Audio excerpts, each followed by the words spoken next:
Hey,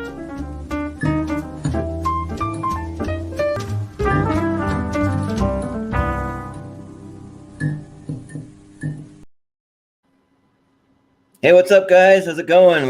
We're back for another episode of 1v200, and I have my guest tonight who I'm going to be interviewing. It is his birthday today, so happy birthday, Austin! And how you doing? I'm good, man. Yeah, it's my 35th birthday today, and it's pretty much, this is going to be the cap off of the day, and we'll probably end pretty much right before April Fool's Day. So it'll be about midnight my time by the time we get over there. Right. So yeah, we'll get it right under the wire for my birthday for sure. Sounds good. Yeah, and for me, I took a little trip down to the Gonzaga team store because Gonzaga, they're in the Final Four, baby. So I'm excited because the campus is literally probably like about 10 minutes from where I live, but I'm from Idaho, so I'm really a Boise State fan, but Gonzaga's always been my number 2, and they're having such an amazing year that they went undefeated, so they're 30-0, which is crazy, and every single team that they've been playing in the tournament, they've been killing them like by double digits. They beat USC a couple nights ago, and by I think 19 points, something like that. So they're doing pretty good. So yeah, so they play UCLA coming up next. So yeah, so they got the perfect season. They got a little hat too. Nice, man. Nice. Yeah, I don't really follow March Madness, so I'm not a big basketball fan. But I'm from mostly Jacksonville, Florida. It's hard to be a Jacksonville fan. The Jaguars have never been that great. A few decent seasons here and there, but never that great. And really, they don't have any other professional sports teams other than the Jags, so it's all a bunch of minor league teams that, oddly enough, some of the minor league teams are pretty good, but all of our professional teams kind of stink. So it is what it is. Yeah, the same thing as growing up in Idaho. I mean, we got Boise State, and we got the Smurf turf we're a little bit famous for, but besides that, it's like we got nothing. Oh yeah. So. Oh, that's right. The blue AstroTurf, right? Yeah, the blue field. Yeah, that's awesome. Yeah. It helps you to stand out, on TV when you're flipping the channels. You go, oh yeah, there's the blue field. Yeah. Yep, exactly. Yeah, there's always this thing where like birds that will like fly over and then like come and crash into the field because they think it's actually water. So it's kind of funny. Yeah, that actually happens a lot. Nice. But anyways, we're not here to talk about me. We're here to talk about you tonight. So me. Yeah, so we're gonna get into these interview questions. Basically, how it works. I have just over 200 questions, but we're gonna go for 2 hours. We're gonna see if we can make it to 200 first or to the 2 hour mark, and we'll stop there. And basically we go semi-rapid fire. I mean, we don't really like zoom through it, but we don't really like take a long time. We kind of just go at a little bit of a pace of it. So I mean, if you need to elaborate a little bit on some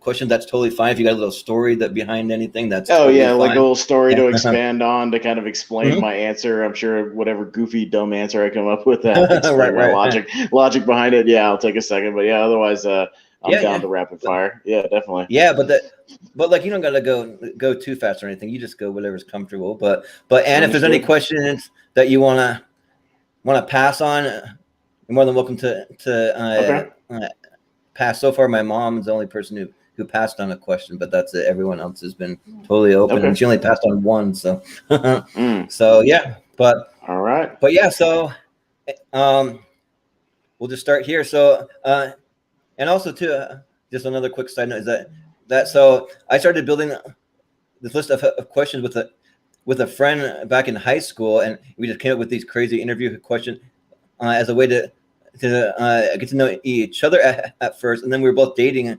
these girls, and we thought, oh yeah, that might be like a fun kind of like a little date thing. We can ask each other different questions and try and get to know each other. And then ever since then, we just saved them, and I've been building on them ever since. Just like whenever I think of an interesting. That's awesome that you've been kind of just like this dossier you're building of questions to quiz people on. Yeah, well, I will try to score as many points as possible. So let's go. Right. Sounds good. So first question is what is your email address? Pez the Ref at yahoo.com. Cool. Awesome. So it's actually related to my Pez name. Yeah, like I used it for wrestling for a while, but I just kept it. So I always have to spell it out for people. Okay, nice. Yeah, and then what is your name as it appears on your birth certificate? Austin Ware Howell, Ware. Okay. Austin Ware Howell is my full legal name. Okay, nice. Do you have any nicknames, like some nicknames that maybe when you were younger or even now? Like I know you have Pez, but do you have any others? It's like, pretty much just Pez, because names? I've had Pez for over 16 years now, so like it's been almost half my life. I didn't really have any nicknames growing up, though. Not really. Yeah. Nice. What are your parents' names? Joe and Jenny Howell. Okay. How many candles were on your last birthday cake? So how old? I mean, you kind of already said it. But. Well, today, if we had candles on birthday cake, yes, there would be 35 candles. As of today, yes. Nice. Right? Yeah, kind of once you reach a certain age, you just kind of go with like the 1 and the 5 on there, like the limit. Oh no, it would just be like the like I work at a grocery store, so it'd be that big 3 and the big 5. Yeah, we're not going to go 35 individual candles. The 3 and 5. Yeah. Yeah. But let's see. So that pretty much answers the next one. What's the date you regularly blow them out? Well, it's today. So today. Yeah. Right. Easy enough, right?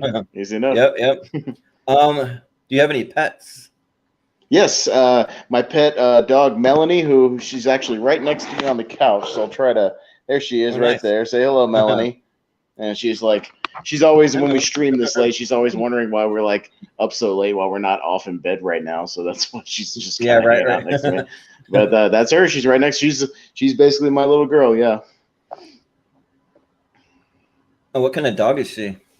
So she's like a pit mix, but I've been told, because I adopted her when she was 2, that she's kind of I've been told by breeders she's like an American Bully pit mix, kind of pocket pit mix.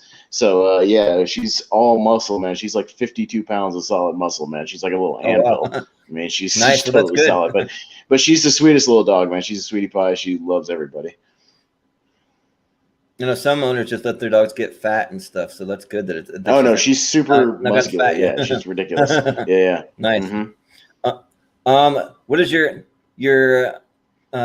original hair color? Like, is it? I mean, it's just sort of. Well, actually, no, I take that back. Well, it turned a natural brown, but I have pictures when I was like 3 or 4 years old where I had blonde hair. So I originally came out blonde, and then it just gradually turned brown. But this, like a light brown, is my natural hair color. Yeah. Okay, yeah, that's kind of like me and most of my siblings. Like we all came out with blonde hair, but then all of our hair turned brown. Except for I have one brother who still kind of has blonde hair, but like it's like kind of dirty blonde a little bit. So yeah. No, if I'd stuck with it, it'd be a classic like blonde hair, blue eye kid, because I have blue eyes. So it would have been like the classic, but it gradually turned brown. Yeah. Well, it answers the next question too. What's your blue eyes? Your eye color? Yeah. Blue eyes. Yeah. Nice. Do you have any piercings? No, I've always been like super scared to get piercings. I don't really like needles very much. So yeah, I can barely take even getting like blood drawn, so much less getting an actual piercing like stuck through my face or something. No, thank you. Yeah. Well then, because of the needle thing, I'm guessing you don't have any tattoos? No tattoos. I mean, I've considered it over the years, but like, again, the needle thing like freaks me out. Like, even though, some people are like, oh, it just depends on where you get it, like as to where it hurts or whatever. But yeah, no tattoos, not yet, at least. Yeah, no tattoos for me either. They're a little too permanent for me. So yeah, right. It's like you might end up regretting something someday. So I'm just like, nah, I think I'm good. For sure. like I don't know if you ever seen the SNL commercial where it's like Turlington's back tattoo. Oh, back tattoo remover. Yeah. Where it looks like a deodorant stick, and then it just like literally has stuff like corrosives in it that just burn it right off. And she's like, mother effer. Like, oh my God. Yeah, no, Turlington's it's all them erasing like their tramp stamps from like college and all that kind of stuff. Yeah, for sure. Yeah, and then it's like one of them that like has a tattoo that like I think it says like pretty cute or something like that, but like as she gets older, like it starts to sag and it says pretty Oh, sad. it's like sagging and Like, then like it's yeah, stretching because she's getting a little yeah, fatter. it's Yeah, stretching. it starts Yeah, getting all wonky. Yeah, for sure. yeah, yeah, that's pretty good. Yeah, no, I'm afraid of that because like I fluctuate in weight, so like I don't want to get one that's just going to stretch all over the place. Like, no, I'm good. Yeah, but what is your birthplace? So I was actually born in San Antonio, Texas. I'm kind of a Texas Okay, baby, but I nice. was primarily raised in Jacksonville, Florida, though. But yeah, I was originally born in Texas. Okay, Mm-hmm. yeah, my brother and my sister usually spend summers down in San Antonio. They do pest control down there. Mm. I know that like when it's like places that are hotter like that, they just seem to get a lot more like bugs and insects and like Oh yeah, no, roaches and that kind of I know thing. all about that So because I mean we went from Texas to Florida, so I mean it didn't get any better in Florida as far as like yeah, humidity and right. bugs. It's pretty Yep. much exactly the same. Yeah. Yep. Yeah, here in Washington, surprisingly, we have almost no insects here. Like we get some flies once in a while, but that's it. Like we Hmm. never get like roaches It's or not bad here where beetles, I that kind live of thing. currently in North Carolina. We don't get like the mosquito problems or gnats as bad as we do back in Florida. Occasionally in the summer, but it's nowhere near as bad, man. Like it's way Yeah. better. Hmm. And so where would you consider your hometown to be? Would it be in North Jackson, Carolina? yeah, definitely. No, Jacksonville, Florida is like I would still Okay. consider kind of like my hometown because, like I said, I spent a good portion of 30 years there. So, I mean, yes, I currently Okay. live in North Carolina, but like I'll always be like somebody who's basically from Jacksonville, Florida. Yeah. Cool. Nice. Hmm. Let's see. So that kind of answers part of the next one, but it might be a little more Sure. to it. Uh, where did you grow up, and what was it like for you? Yeah, like I said, we basically moved to Jacksonville when I was like 2 years old, and primarily for like my dad's jobs and things like that.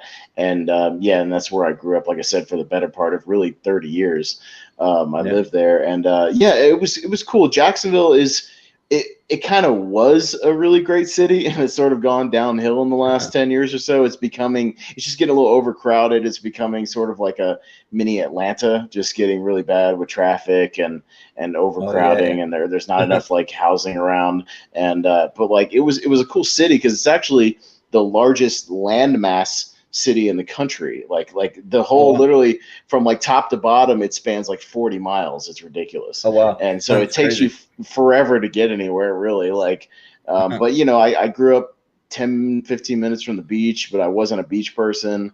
I just didn't like it. I prefer mountains and stuff where I live, like right now. But Okay. yeah, like I had a good growing up. I enjoyed it for the most part. Awesome. So Jacksonville, is that kind of like up in the Panhandle? Is that where it's at? Like am I It's trying to it's think where it's it's at? literally like that corner upper right tip of Florida, like right on the border of Georgia. Okay. That's where Jacksonville is, like right there. So Okay. it's So yeah, the about, beach is so over yeah, there. literally the Northeast. Like I was 15 minutes down the road, like from the beach. Like the beach is like very close by to Jacksonville, and it's about 2 hours north of Orlando. So I went to Orlando a lot, and yeah, Okay. but it's they called it the first Nice. coast because apparently it was where some of the settlers like first when they got to Florida. That's where they landed. It was like St. Augustine, really, which is kind of part of the greater Jacksonville area. But yeah, Okay. so Jacksonville, it's Nice. it's it's like almost right on the border Mhm. of Georgia, though. It's very very close. Nice. Yeah. I've been to Florida once because I feel like everyone in their lifetime has to make that trek over to Disney World at least once. So that Oh yeah, for I've sure. been No, there I for was that. I was a So Universal guy as opposed to Disney. I'm a Universal Studios guy. Like I okay. went to Universal Yeah. Studios incessantly, and I still do. Like I love Universal Studios. Yeah. Yeah, I gotta get to Universal Studios Florida because like my parents when they took us uh well, a lot of my siblings were pretty young, so they're like, we're just gonna really focus hard on Disney. So we spent 5 days going through all the parks and everything. So like Oh we like yeah. explored everything. So yeah, so we Oh had yeah. we had one day for all the parks, and then we did like kind of like a partial day where we went to the beach one day, and well, for like for like half of the day. And then we went back to Disney. Just like went on all our favorite rides again and went to our favorite spots a second time. So yeah, we did all that. No, I went to Universal fairly recently, last October. Even with all like the COVID stuff going on, I just went like by myself for like 4 nice. days. Still had a good time, but they've been having problems with like they've been reaching like their capacity limit a lot lately, so they've been pretty busy. Yeah, but Florida's kind of a wild area right now. It's kind of nuts. Yeah, no, yeah. You always hear all these stories about Florida, and like they've been open kind of longer than most states and everything. So yeah. Mm-hmm. Oh yeah. It's crazy. the Wild West down there, bro. It's nutty. Yeah. Yep.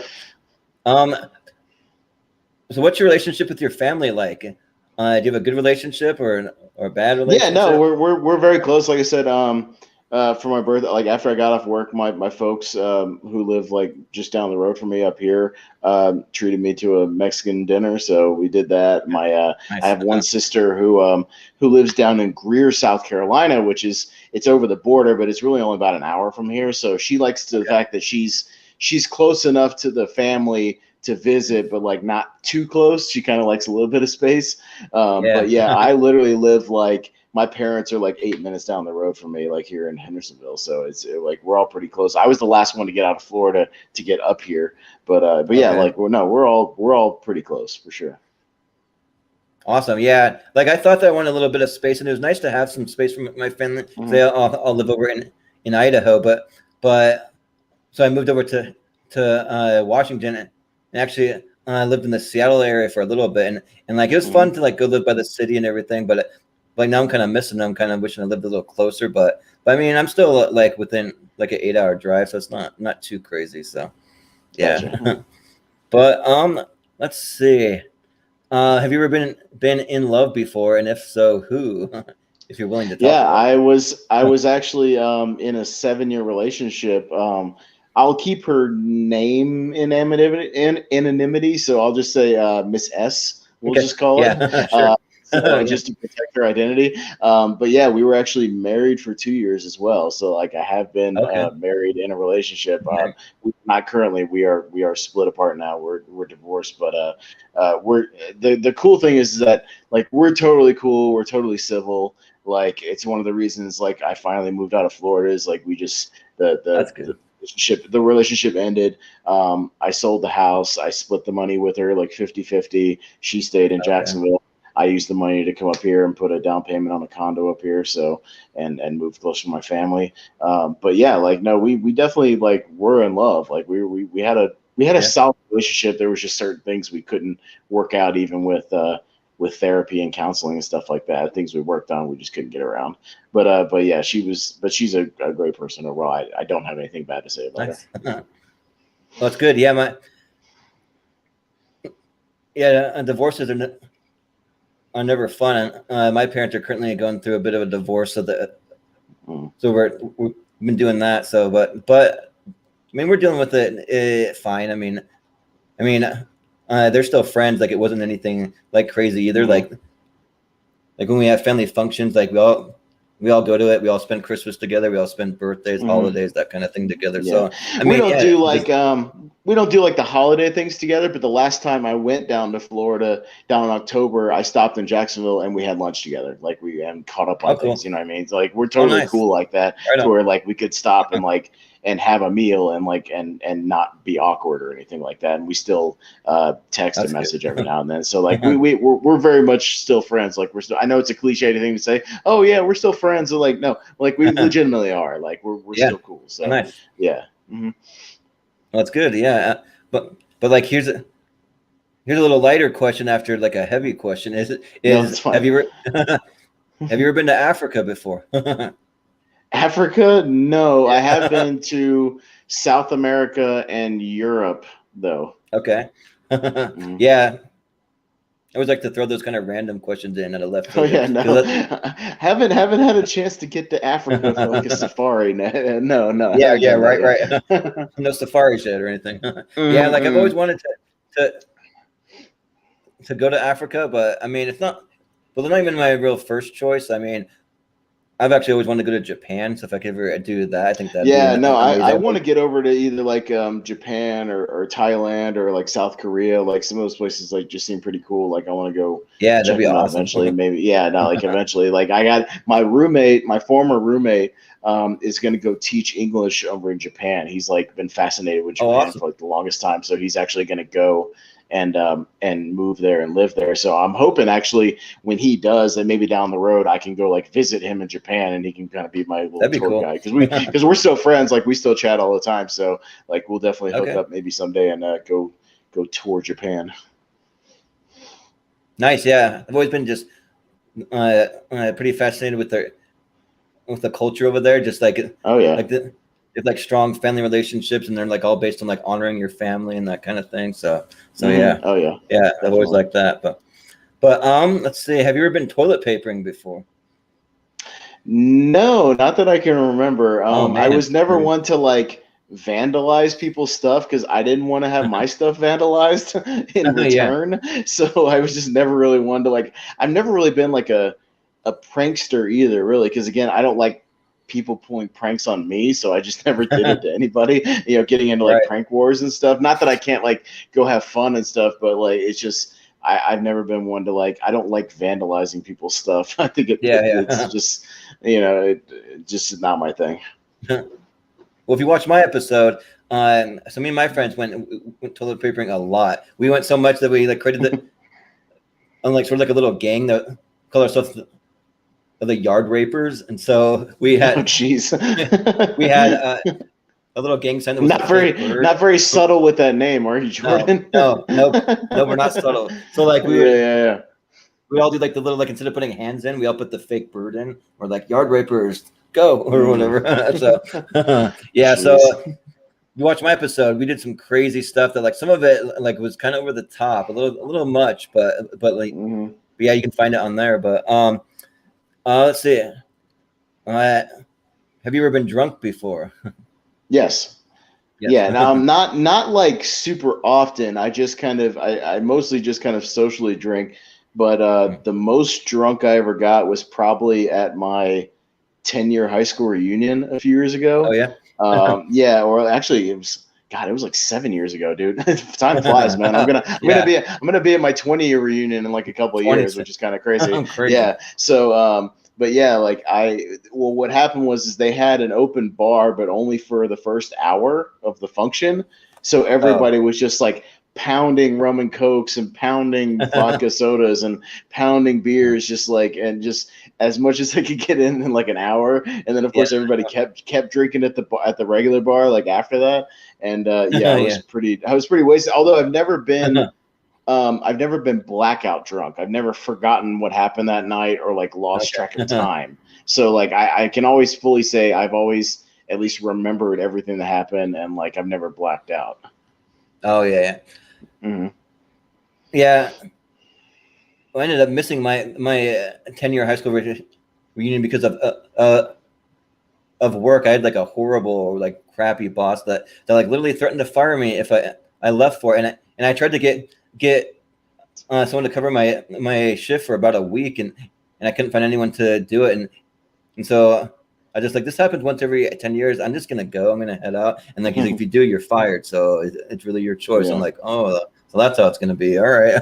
I guess I'm not going. I didn't mind going to mine because literally the venue where it was at was like 10 minutes from my house. So all these other Okay. people had to Nice. like come back to Jacksonville and like I just drove Yeah. right down the street, it was just like, Right. okay. Yeah. Yeah. But let's see. Have you ever been high before? Sort of. Can I explain? Yeah. Okay, Sure. so I've never actually like smoked weed, like actually smoked weed, but when my ex and I we went to Denver several years back, and it was around the time they had legalized marijuana out in Colorado.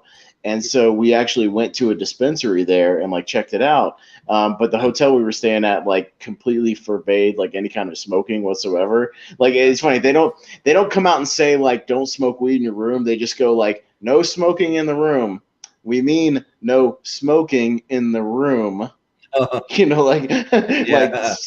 like cigarettes, but like not cigarettes. So, Yeah, well, right. what we did do is we got a bunch of edibles. So we had like Okay. cookies, and we had like Jolly Rancher edible candies and Yeah. little cake pops and all kinds of stuff. And like, so we ate a bunch of this stuff, and she just like fell asleep like almost immediately. And I Oh, stayed up just like watching TV, like waiting for something to happen. But the only thing that really happened to me, and I don't know, I don't have a comparison to like how much I took or how high I really was, but like all it made me do was have a really great night of sleep, and I had awesome dreams. So, like that's pretty oh much all that happened. Yeah. yeah. So like, and I was just like super relaxed, and it actually helped. The next day we did this train that went up this mountain, and I was sucking on the Jolly Rancher edibles the whole time, and it prevented me from getting like an altitude headache. So actually, I Oh, yeah. credit it for that. Okay. Yeah. Yeah. So I never really like it. Just made me like super chill and super relaxed. But like I've never actually smoked weed though. Believe it or not, for 35 years. Yeah. Well, for me, like this is just a little quick story that I didn't even share on my episode of 1v200. That so like I've never smoked before. Like I just don't really Mm-hmm. like smoking. I don't really like the idea of even smoking cigarettes, any of that. I just like to keep my body kind of Right. clean like that. But my wife Mm-hmm. smokes because she has some medical like things. She has some anxiety and depression, and then she has some sciatic nerve pain. So like it really helps with all of that. And so Oh yeah. I've taken a couple of edibles one time before, and like I remember when I did. So I like I took it, and then I waited about 20 minutes or so, and I'm like, this isn't really doing anything. Like, what's going on? But then like after like so like another hour goes by, and all of a sudden I just started getting the giggles really bad, and I just couldn't stop laughing. Right. I just kept like laughing and laughing and like everything. And so I'm like, what is going on? But eventually that kind of died down. So the night went on. We went to sleep, but then I remember just waking up in the middle of the night and just like laughing and laughing. So I like sat up in my bed, and I could not stop laughing. My wife, when she woke up, and she's like, Jordan, what's going on? Why are you laughing so hard? What are you laughing at? I'm like, I don't know what I'm laughing at, and I can't stop laughing. Bro, I just kept maybe laughing. your edibles had the like the Joker's like laughing gas in it, like Right. Smilex from the Batman movies, and you just couldn't stop laughing. Yeah, and like I remember sitting on the bed, and I remember that I like couldn't really move off the bed. I felt like almost like I was glued to the bed. I'm like, so I'm like just laughing. Like I can't stop laughing, and I can't get up. Like I can move my like arms and legs, but I like couldn't like get up. And then so my wife, for her, we usually helps bring her down from a high, is that she'll go and eat something. So finally I was able to get myself out of the bed, because I'm like, how do I make it stop? It won't stop. And so I just went and started eating crackers and chips and all kinds of things, just eating and eating all this stuff. I'm like, it's not helping. Nothing's working. And my wife just laughing. She's like, that only helps when you smoke. It doesn't help for edibles. Sorry. You just got to Right. write Yeah. it out. I'm like, oh, Well, okay. I'm the same as you. I kept like waiting for something to happen, but like I just felt like super chill. Like I just was super, super Yeah. relaxed. Like all my Right. nerves were just like I wish I still had some just like around, like some of those candies or something, just like suck on. Because sometimes like there'd be situations where I'd love to just be like kind of extra relaxed, and just Yeah. just have stuff like that. Yeah. That's all I like. Yeah. Just be chill. Yep.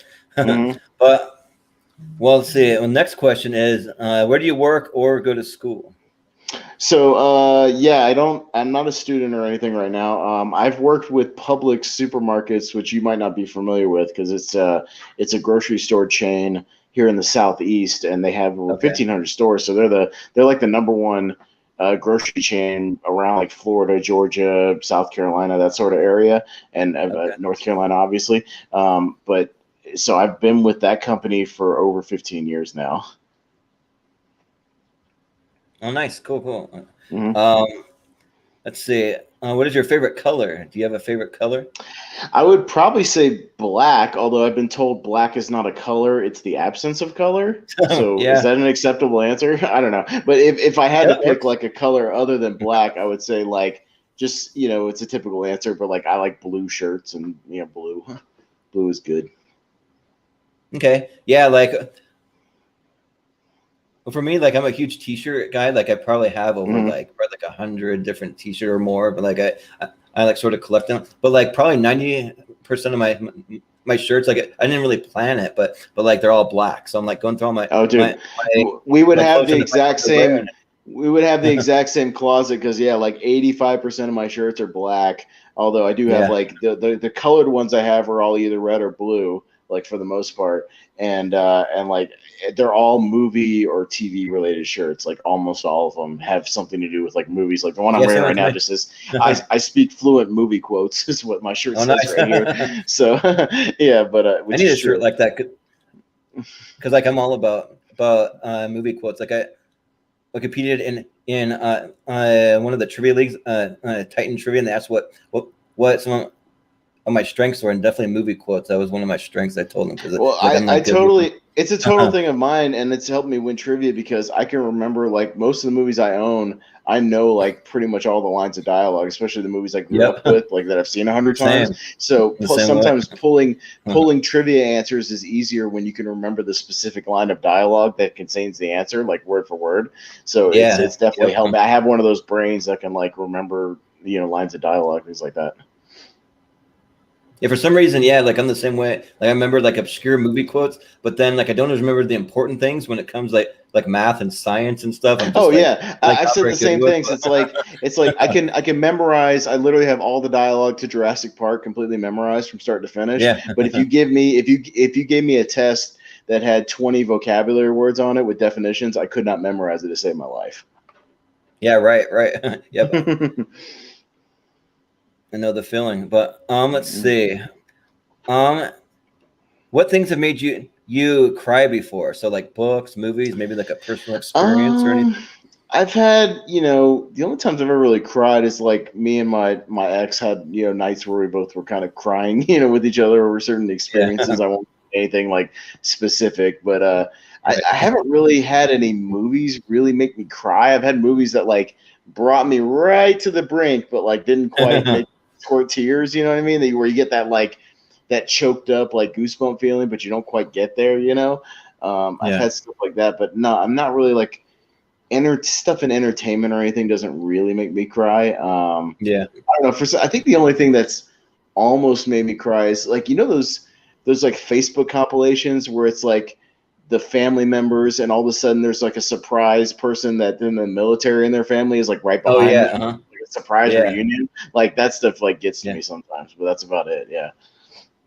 Okay. Yeah, for me, like it's always movies that have dogs die usually because Oh God. for some Yeah. reason like I'm not a huge pet person. I don't even have a pet. I mean, I've had dogs before, but it's like movies like Marley and Me or like Old Yeller Mhm. or like Where the Red Fern Grows. All those always get me Right. every time. I don't know why, but Well, yeah, you know why? You know why I think it is? It's because the dogs like are they can't really they don't have as much control over lives as people have, or you feel like you yeah, can't save them as much as like a person. I don't know, it's hard to explain, but like it is. because they're like a part of their family, but they're kind of helpless. Like you feel responsible for them at the same time. So like if something Yeah. happens to them, you feel responsible. So I think it's one of those things where like you kind of feel helpless sometimes if something happens to them.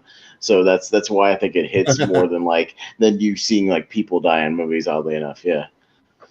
Because like I didn't even cry like when my grandpa died. Like I was sad, but like when it happened, I was just Mhm. like because I was pretty close with him, but like I was just kind of like just No, thought about it. I was like, yeah, that's pretty sad, but I I didn't can cry. I'm relate like, to that. I've been to like funerals of family members and things like that, and funerals don't really make me cry necessarily. I'm usually kind of the person in the family that's sort of the anchor or the rock that like other people can cry around. You know what I mean? Or if they're yeah, just like people that just need a hug or something, or just need somebody to listen or vent or whatever. Like I've always just been that person. I've kind of been like the rock. So yeah. yeah, that stuff like yeah, for whatever reason it just doesn't hit me. Although I haven't had family members that are like super close to me, pass away. So it's kind of Yeah, hard to say like if that actually did happen, if I would or not. We'll have to see, or maybe not see. yeah. Like for me, like my best friend passed away. Mm, Then one time, uh, this girl that I was dating, she had brain cancer, so she passed away from that. mm, And like for some reason, like I'm thinking, what is wrong with me? I'm not even crying over these things. I'm like, Like I should be like really sad. I'm sad, I guess, but I'm not crying. So Not yeah, everybody's one of those wired the things. same way, man, for like emotions and stuff. You know, some things it can be something silly that makes you cry, and other things maybe like your brain just is not wired that way. You know, it's just kind Yeah. of is what it is. Yeah. Yep. Right. Let's see. Have you ever been in a car crash before? Yes, but it was not my fault, and I can prove that because the other person got all the citations and tickets, and then I was Okay. the one who was awarded the insurance settlement. So, yeah, Okay. it was actually right before I was going to move up to Hendersonville, and I was going to have to like drive up here and then like sell my car, but it ended up being where this lady at an intersection darted over 3 lanes to try to turn into a Walmart into my Oh lane. wow. And it was raining outside. I wasn't even going fast. I was going like 30 miles an hour in the rain. And she Yeah. darted over so fast. And like I slammed on my brakes, but because it was raining, like I went right into her back bumper. And she was in an SUV and I was in a Ford Focus. So like the SUV just caved my hood in like completely, you know what I mean? And did that. But luckily there was people in the lane over from me that saw the entire thing and saw her just being completely reckless. And Yeah. she was who eventually got cited and things. So like I've never been in an accident that was my fault, but I've been in one that was somebody else's Yeah. fault. Nobody got hurt or anything, right?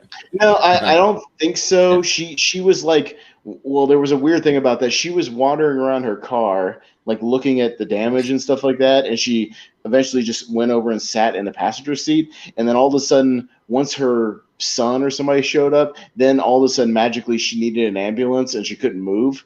But then I told Really? the cop, I go, when the cop was talking to me, I go, oh, is the passenger hurt or whatever? And he goes, what are you talking about? There was no passenger. It was just her. And I was like, well, then how did she end up from the driver's seat to the passenger seat if she was so hurt?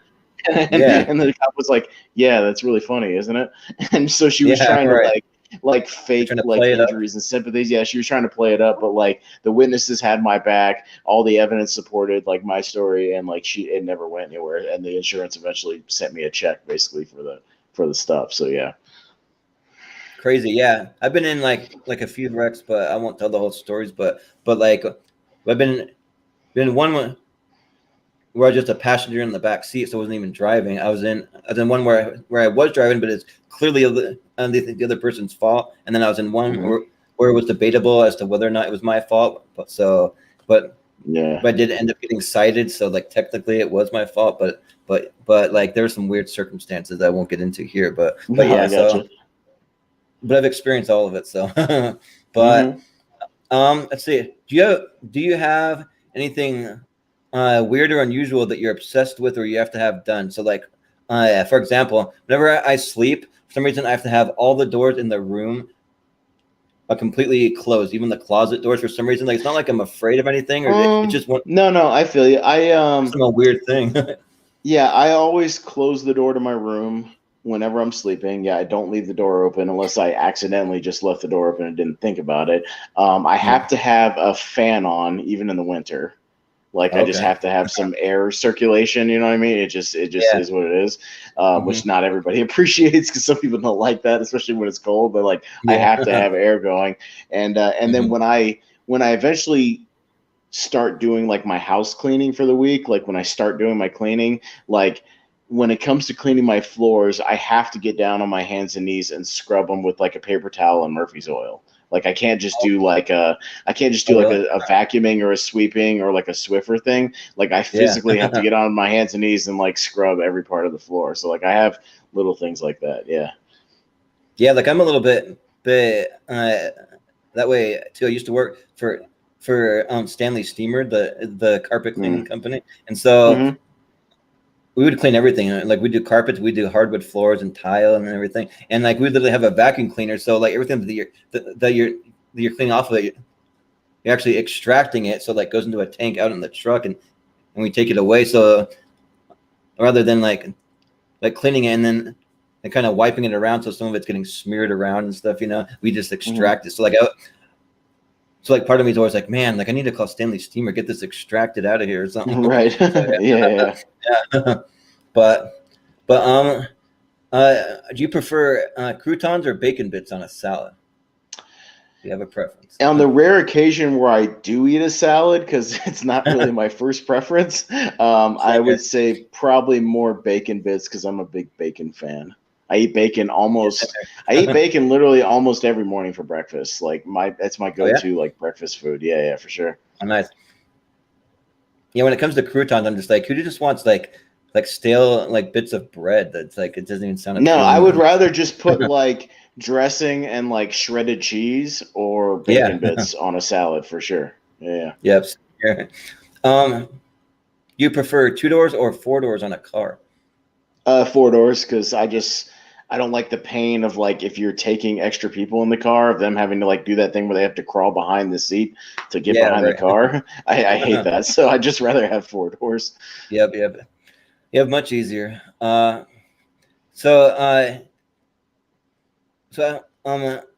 of these three drinks, which do you prefer? Sprite, 7-Up, or Sierra Mist? If you had to pick one.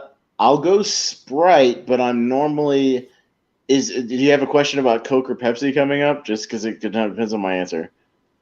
I can't remember. If I do it, like it's near the end of this, so like it's not. Okay, so while, all right, so I'll say I prefer Sprite, which is the Coke variety of lemon lime, but I prefer Pepsi to Coke, if that makes sense. Okay, yeah. Yeah. I think that I have one that's like, because like so many members of my family drink Diet Coke. I think it's like Diet Coke versus Diet Pepsi or something. So that might be coming in a minute. But did you ever sleep with a blanket or a stuffed animal, like even as a kid or maybe even now? No, I never did like the stuffed animal thing. I want to say when I was younger, I had a blanket, but I can't remember exactly like what it looked like or what it was, but I'm pretty sure I did, but only up until the age of like 6 or something. But I never did I never did the stuffed animal thing. It wasn't my thing. I think I still have a little piece of my childhood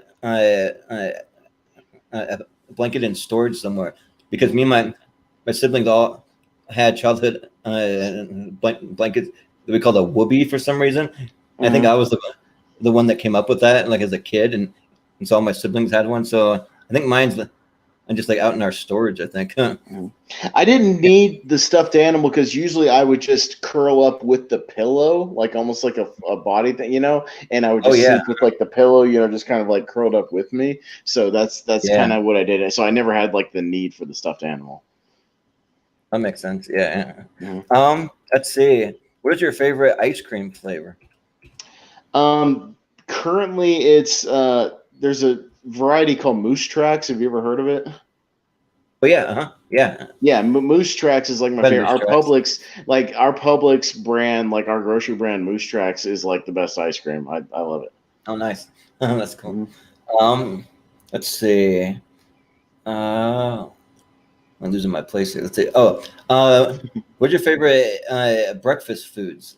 Do you have a favorite? So yeah, I kind of touched on that a minute ago, but yeah, like my go-to breakfast is like bacon with either biscuits, or if I don't have biscuits, then just like buttered toast, and I'll make like a little sandwich out of it. You know what I mean? So, and I have 2 different ways I do the bacon. I either do the bacon laid out on a cooking pan in the oven for like 20 minutes, or I have this pottery thing that you can hang the bacon slices over the edges of it all around. It looks like a big coffee mug almost, but it's got a container at the bottom to catch all the grease, and you can put that in the microwave, and it cooks it as it and all the grease like drips off into the thing.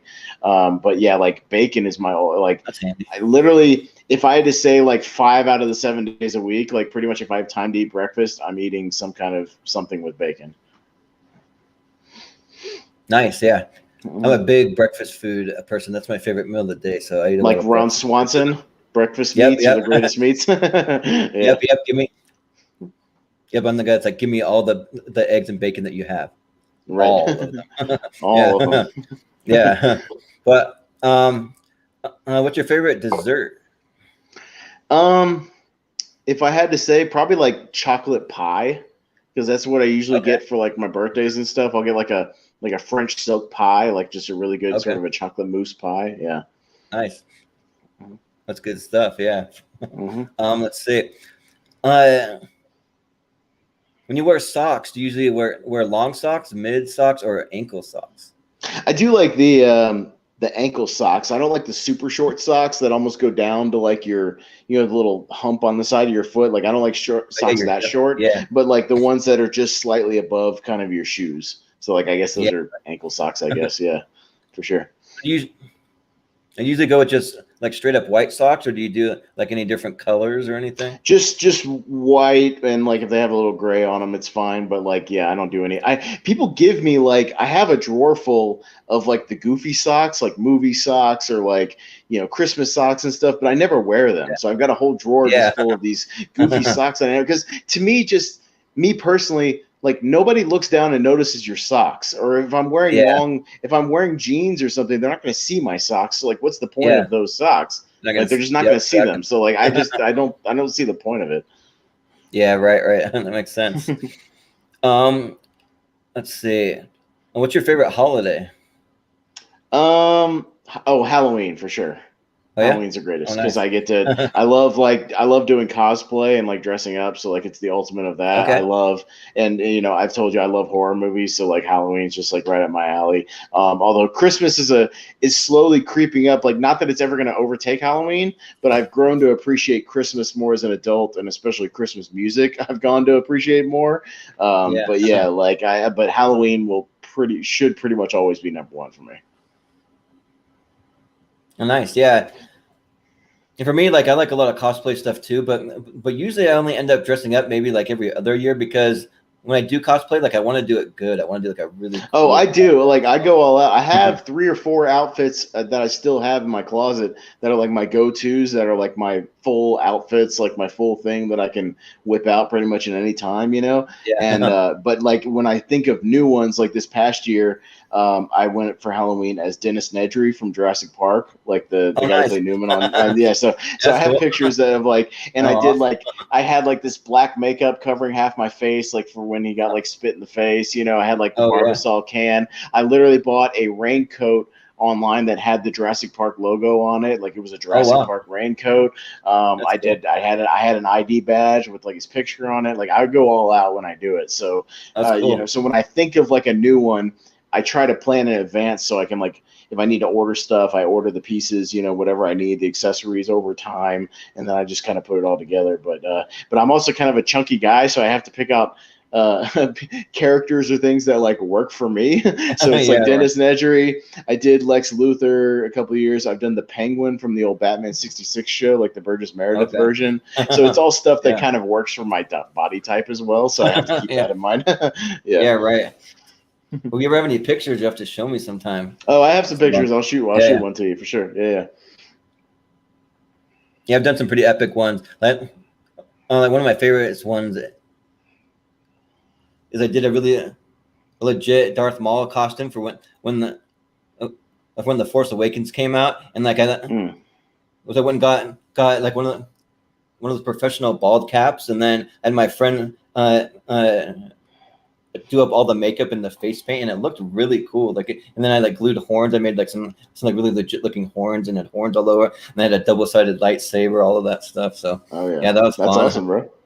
I love dressing up, man. That's why I love Halloween, man. Is you can just like you can go all out and just like have fun, and everybody else is dressing up too. Like it's just like one of the best parts about it. That's why I also go to like I love dressing up for conventions and stuff. I hope this COVID stuff ends at some point so we can get back to like conventions and things too, because I love all that stuff. Yeah, I think for one of the last convention that me and my friend Mark we went to, we're Marty McFly and the Doc. So I was Marty, and then we got to meet Christopher Lloyd. He was there, so I got a picture as me and Christopher Lloyd as Marty and the Doc with the actual Doc, which is pretty cool. With the actual Doc, yeah. That's always good. Yep, sure. Let's see. What's your favorite time of the year? Like, do you have a certain time you like best? I again, it kind of relates to Halloween. I love October because I literally try to do a thing that one of my podcasts does, and I just call it Scary Movie Month. So I try to only watch horror movies during October and just like get in the spirit of everything. And also October is just nice because it's usually, even wherever you live, it's like the weather's cooled down a little bit. It's like not as hot outside. It's like really nice. You get a couple of cool mornings, cool evenings. I like the weather around that time of year. So yeah, like I would probably say October is like one of my favorite times of year. Yeah, for sure. Definitely. Do you have, let's see. Oh, do you have a favorite song of the moment? Like any songs you've been listening to? Like just currently. I mean, it doesn't have to be like a new song, just like some you've been listening to. Although I did listen on repeat a couple of times. There was a song that they used, that Snyder used in the recent Snyder Cut of Justice League, in the Flash scene where he's like saving the Iris West girl near the beginning of the movie, and it's called like, it's a remake of a song. It's a cover called like Song of the Sirens, I think. And I forget the artist that does it, but like it's just a really beautiful song. So like I've listened to it a couple of times like over the last week, and I'll just find myself just kind of popping it on. And then for some reason, I listened the week before that. I was listening to Holiday Road by Lindsey Buckingham a lot. The song from National Lampoon's Vacation. I found out long ago. It's long way down Holiday Road. Like I don't know why. I just got in the mood to like listen to it. So I get in goofy modes where I'll get into like a song and listen to it for like an entire week, like straight, and then I'll break off and like listen to something else. But yeah, I'm kind of goofy like that. Yeah, Lindsey Buckingham. That just always reminds me of that skit with Bill Hader where what's up with that? Yeah, where he just plays Lindsey Buckingham all the time. He never gets to speak. He's always cut for time or something. Oh yeah. Yeah, but yeah, I mean, my wife, we're finally gonna watch the Snyder Cut this Sunday. Decided to wait for her because she's been busy doing a lot of stuff with like different friends and stuff for her birthday. Her birthday was this past weekend, so she's like, "You gotta wait for me." I was like, come on, everybody's watching. I got to avoid all the spoilers and everything. Yeah. Well, it's not a spoiler, but basically the first Flash scene you get in the movie where he saves somebody outside of a dog grooming place, it just shows him like saving somebody. The song they play during him saving her is like a really beautiful song. Like I had to look it up and listen to it a lot. It's really, really pretty. Like you'll see when you watch it, but it's really, really good. Oh, cool. Nice. Mm-hmm. Let's see. Do you have a favorite word or a phrase you like to use, or like do you just notice that you use often? I use the word nonsense a lot. I just like the sound of it. So I'll just be like, that's just nonsense. Yeah. Yeah, for me, like I always like always like ever since I was a kid, like I always say like, isn't that special? And like obviously that comes from the church lady, but like I didn't really like think about it the first few times I started saying it. I would just say it, and then like probably like a year or two after I'd really been saying it all the time, I'm like, you know what? Like I think that's from church lady. Like I think I like saw one of the sketches and didn't really think about it, and I just use it in like everyday conversation. I'll say that to people. Isn't that special? Yeah, but let's see. Do you have a favorite store that you like to shop at? Or it's funny because brick and mortar stores are kind of like becoming almost a thing of the past, but I still try to go into like Best Buy a lot just because I like to browse physical movies as opposed to always getting stuff on Amazon or online. I mean, which I do obviously, but like I still like to go into a store, like a store with movies and stuff, and check it out. But although it's interesting going lately because I have over 2,000 movies now in my collection to where like I'll literally be going through a movie section. I'm just like, have it, don't want it, have it, don't need it, have it. Like, and it's just getting to the point where like I'm running out of stuff to buy. But I still like going to like movie stores, or every now and then I'll find like a used DVD store or something like that, which are kind of becoming a thing of the past. But yeah, I still like going into the stores like that. Yeah, for sure. Yeah, have you ever had like so many like physical like DVDs or Blu-rays that like you forget that you own a certain movie, so you buy it again? Oh, 100%. I haven't made the mistake of buying it again, but I've literally like late at night I've been on Amazon like about to buy something, or like I have it in the cart, and like I think about it really hard, and I literally have to go into my living room and like I have everything in alphabetical order like in my thing, so it's easy to find, and I'll go like, oh yeah, I do already have that. Like, what am I doing? Yeah, right. Like, I already bought that. So you're like, no. I have that problem when you get to a certain number. You're just like, all right, like, and I'll be like, oh wait, I don't have the single disc. No, it's in that box set of like the compilation, movies. Oh yeah, I have it in that box. I was doing that with the Departed the other day. I almost bought a Blu-ray of The Departed, and then I realized that I was like, I had it on DVD, but like, where'd that go? No, wait. Oh, but it's in this Gangsters collection, like this 5 Blu-ray collection I have, and it's in that. And I had to remember that. Like it just like completely like went out of my brain that I had it already. Yeah. Right. Yeah. Nice. Let's see. What do you do most often when you're bored? Just watch movies. Yeah. Just watch movies, huh? It's like my whole life. But I mean, I also take my dog Melanie for like long walks in like local parks and stuff. So that's what I'll do if I want to do something besides just sitting around the house. I'll take her somewhere. Nice. Do you have any pet peeves or like annoying things about life that like people do that just kind of bug you or tick you off? Yeah, I thought about this because you sent me a few of these questions that I had to kind of think about. Yeah. Most of it involve other people. I've always said like I'm not really a people person in that like I like persons individually, but not really people in general, if that makes any sense. Right. Yeah. Like I like talking to you right now. Like I'll talk to people, but like I don't like lots like big groups. So I don't like bad drivers in traffic, like piss me off. People that don't have spatial awareness, like in a store, to where like you're like standing behind them and they don't realize that they're like blocking the entire aisle and they just stand there. They don't realize there's like people behind them. Yeah, it's just like people have no spatial awareness. Like I'm a pretty patient person, but like things like that annoy me, or anybody like intentionally holding up like a big line or something, like anything where I'm having to like wait in line for too long. Like I don't mind waiting at a red light, like because I'm at a red light, but like when people just are like holding up everybody else for no reason, it just bugs the crap out of me. Yeah. Right. Yeah.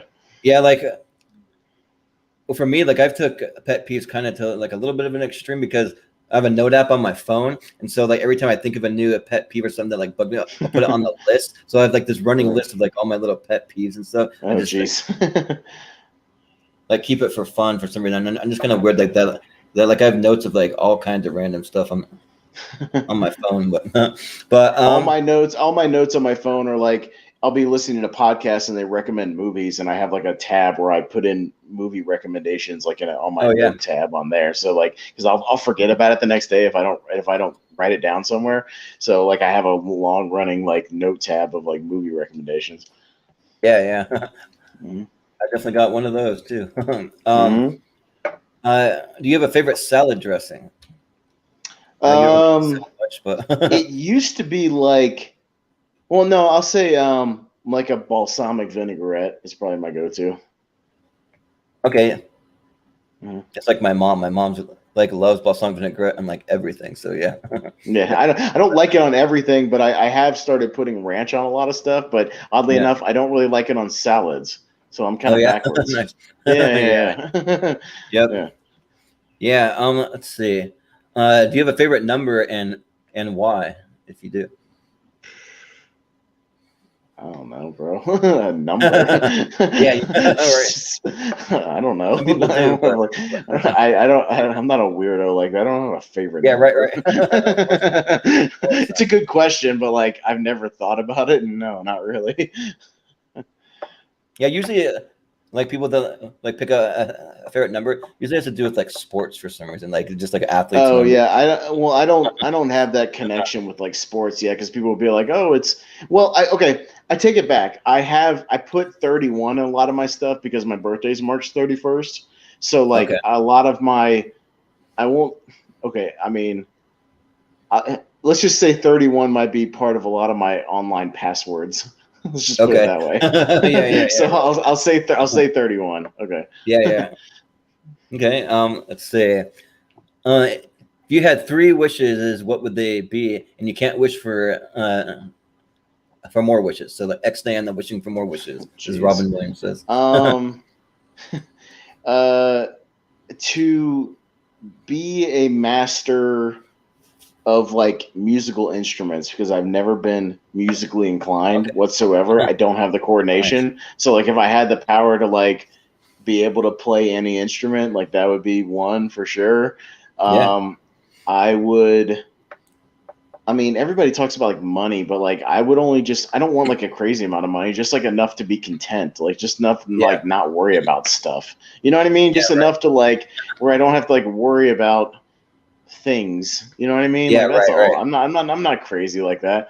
I'm not Yeah. greedy. And then Yeah. and I would just say like maybe to um because man, like that third wish is always like the one you got to think about. You don't want to waste it. Yeah. Right. Right. But Wish for world peace. You could just say that. That could, no, that's a good no, I'm not go-to. wishing for world peace. Whatever, dude. Like I said, I Yeah. don't care about people. I just like Yeah. Right. persons. Right. Yeah. Yeah. Maybe just to like um have control over my body shape, if that makes sense. Oh yeah. You Yeah. know, like if I could like just all of a sudden be like super in shape or like a little bit Yeah. taller or something like that. I don't know if that makes any sense. Yeah, it's a weird That wish, makes but like if I could control that somehow, that would be cool. Yeah, yeah, for sure. Yeah. um, so like this is kind of like in the same wheelhouse. If you could have any superpower, what would it be? I thought about this though, and it's not like I think it's kind of a cheat to be like, oh, I'd be Superman because he has multiple powers. So like Yeah, I try to whittle it down to like superheroes that have just like one main power. And I yeah, thought about it a lot. I think I would be a speedster like the Flash or okay, Quicksilver. So I just yeah, think that would be really cool. Like I love all this stuff in the movies where like they're moving so fast that everybody else is in super slow motion. I just think that would be yeah, right. awesome. You know, like that. I just thought that would be cool. So I would be like some kind of speedster. Like that's what I would do. Yeah, and also if you're as fast as the Flash or Superman, you can like literally turn back time and stuff. You can do Yeah, that. well, and you don't need to. And I've thought about that because you don't need to fly because you can just run fast everywhere. Like he literally, the Flash can run so fast he can run across water. So like you don't need to Yeah, fly right. over the water. You can just run. And like Yep. yeah, like you said, if you're running that fast, like you can get anywhere in the world like almost instantaneously and do just about Yep. anything. So yeah, like I mean, I think there's a lot more possibilities than people think about when they think about Yeah. speedsters. But yeah, like yeah, I don't want to fly Right. because what if you could fly, but like you can only fly like the speed you can run. Like that wouldn't be Yeah, very right. fun. You'd be flying I'm like flying, hours but across. Yeah. I'm only flying like 20 miles an hour. Like that's no fun. Yeah, Then you right, can't get anywhere. right. You know? Yeah, exactly. Yep. Let's see. Uh, what do you want to be when you grow up? And yes, I think we all need to grow up a little. So If I had my dream job, like I would be like an announcer for professional wrestling because I'm already involved in like okay. professional wrestling, or Oh either yeah, yeah, that or just like be able to just like talk about movies for a living. Like I don't know even know like in what aspect, but just yeah. if I could be something like that. But of course, when I was a kid, it was like the lofty thing where like when I was a kid, it's like I want to be an astronaut. Like every kid, was like I'm going Yeah, to be an astronaut, and then you realize like what it takes to be an astronaut, and you're like I'm never going to be an astronaut, and then yeah. that, Right, right. that never works out. But like that was the kid thing. But yeah, it's just kind of shifted over life. Yeah, nice. Um, what do you what would you say is the best thing or the best things about life? If you could say. I, you know, I like learning something new every day. I mean, it's kind of a cliche thing about like you learn something new every day, but I think it's fascinating. I Yeah. do like to learn. I just like to learn on my own pace. I was never Yep. good in like college because I don't like sitting at a lecture, but if it's something that interests me, I like actively learning about it on my own. So like I like being able to do that or just like discover new things or I like discovering something and then going down a rabbit hole of like that topic, like you'll find like something that just interests you and then you'll take a rabbit hole for like a month at a time just looking up Yep. everything about that subject or whatever. So I think that's always kind of a fun thing in life that I think people take for granted is just like learning new things. Yep.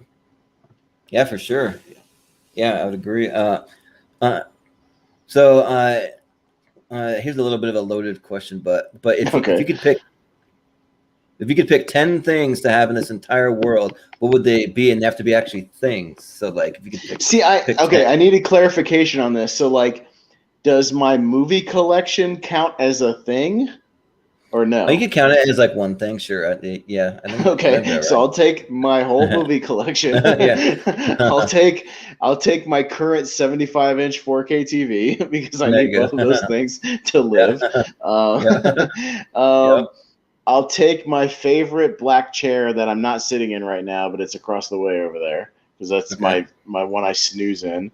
Okay. I'll take my art portfolio that has all my 8x10s that I have autographed from like celebrities I met over the years at conventions and stuff. Okay.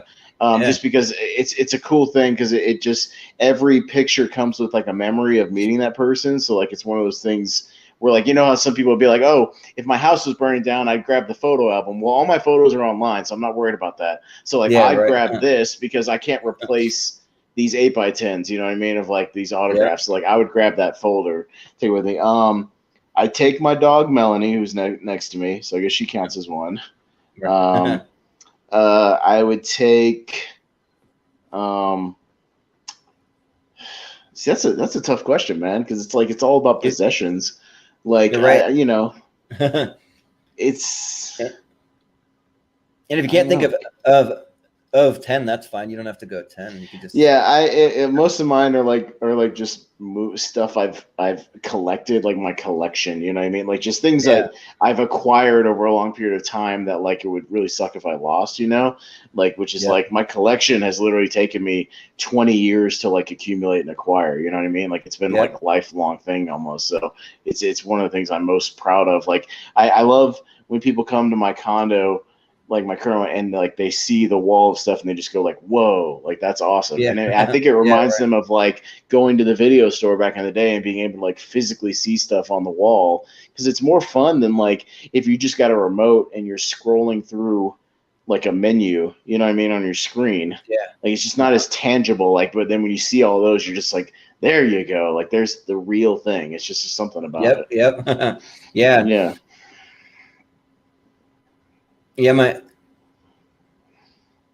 my cousin. So I have a cousin who he like he has a huge movie collection, kind of like you, just has thousands upon thousands of movies all like on the giant shelf. And like so, like he has a little bit of autism, so like he created this whole system that like he actually wrote like all the code and like everything to create his own barcode system. So he has a system where he can actually be able to like check out movies to people. So since he's not really able to really hold like a real job, like he just kind of does that. So like he'll have people from the neighborhood, if they want to come rent the movies, he'll have a little advertisement, like if they ever want to rent anything, they can come over to his place and they can pick out something, and then he'll just scan it and it'll be in the system, so like you can keep track of that's awesome, who has it and where it's at. So he has fun doing that. I've always said I do have enough to where like maybe one of the cool things I would do later in life is to like, if I ever get a chance to just go live on an island, I could open up my old school video store with all my collection that I already have and just like let people rent them out. You know what I mean? But like I'm kind of the same way. Like I don't have barcodes, but everything I have is sorted. So like everything's in alphabetical order. I have my Blu-rays separated from my DVDs. And I have a section of like my compilation stuff, you know, like everything that's like a box set or whatever, something like that. You know, like everything is organized, and it just makes it so much easier to like to go find something. You know what I mean? If I want to go find, you know, whatever it is, I'm going to go find the Blob. Like I can just go right over there and go find it. You know, it's just so much better than people who just like throw them everywhere. Like it would drive me nuts. Yeah, for me, like I have a huge movie collection. Maybe not quite as big, but it's like it's pretty big. Probably at least 1,000 movies or so. But for me, I have all my movies in these different binders. So like I don't really keep any of the DVD cases. I actually just like get rid of the DVD cases. I put them in the binder, but they're all in alphabetical order, so it makes it a little easier.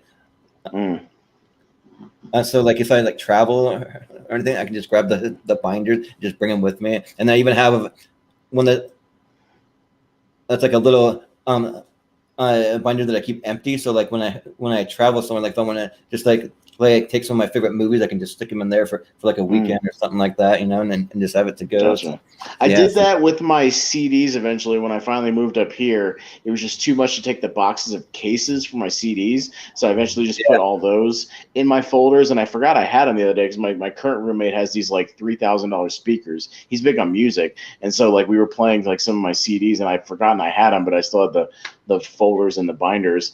But yeah, I eventually did that with my CDs, but I would never do that like with my movies. Like I need to have like the case and the covers and stuff. It's just part of it's the whole part of the thing. Right. Yeah, and like I feel kind of like bad because like I bought some like special collector's editions of like different things that come with some really cool looking cases. You get like the steel books, or you get some like cool like shaped like movie cases from time to time. But like I just like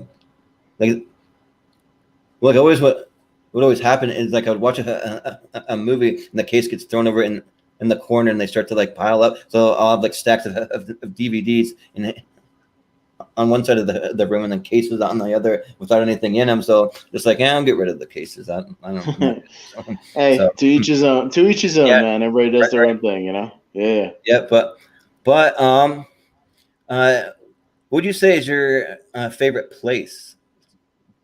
Do you have a favorite? I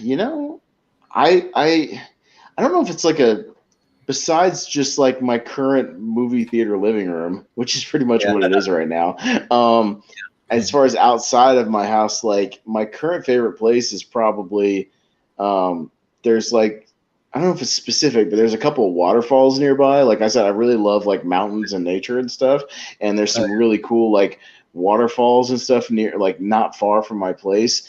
And anytime I get a chance to, like, I try to go there. There's a little place called Stillwater, which is like out in the Pisgah Forest, which is like this forest that's out, literally heads into the mountains. And there's this little break off. You can go off the side of the road called Stillwater. And it's just this really cool place where like there's like a watering hole, but it's like part of a river. So like there's a calm spot, but there's like rapids like a few feet up there that you can play in. And like it's just a really serene, like cool place, and we go there in the summertime because it's way too cold to go there right now. Like the water is freezing right now. But if you go there in like July, August, like the sweet spot, like it's really, really pretty and really beautiful. Yeah. Cool. Awesome. Yeah. Let's see. So here's one that's name some of your favorite things that you've ever done or your favorite experiences. Like you have like one or two. Couple. Yeah, I mean, I've got like a lot of cool experiences when it came to like my professional wrestling career, but that would be like way too many to go into individually because I just had a lot of cool experience. But like one of the most unique ones I ever did was I went over to England when I was 21 for my 21st birthday, and I met up with a guy who I'd met online, like on these message boards, like a British guy named Oliver, who and we met up over in England for like these wrestling shows. And then I ended up staying at his house in Birmingham before I then went on and traveled to London as well. So like I was doing this tour of England, but I was traveling by myself, which was kind of scary, but like fun at the same time because I was over in another country, like by myself, like traveling by myself, but I somehow figured it out. I made my way around. I got on the trains I needed to get on. I found my way around. I did all this stuff. So it was kind of like scary, but like really fun at the same time, just like exploring a place that I didn't know about, that I was unfamiliar with. And ended up being like a really, really fun week. It was really good. That's awesome. Nice.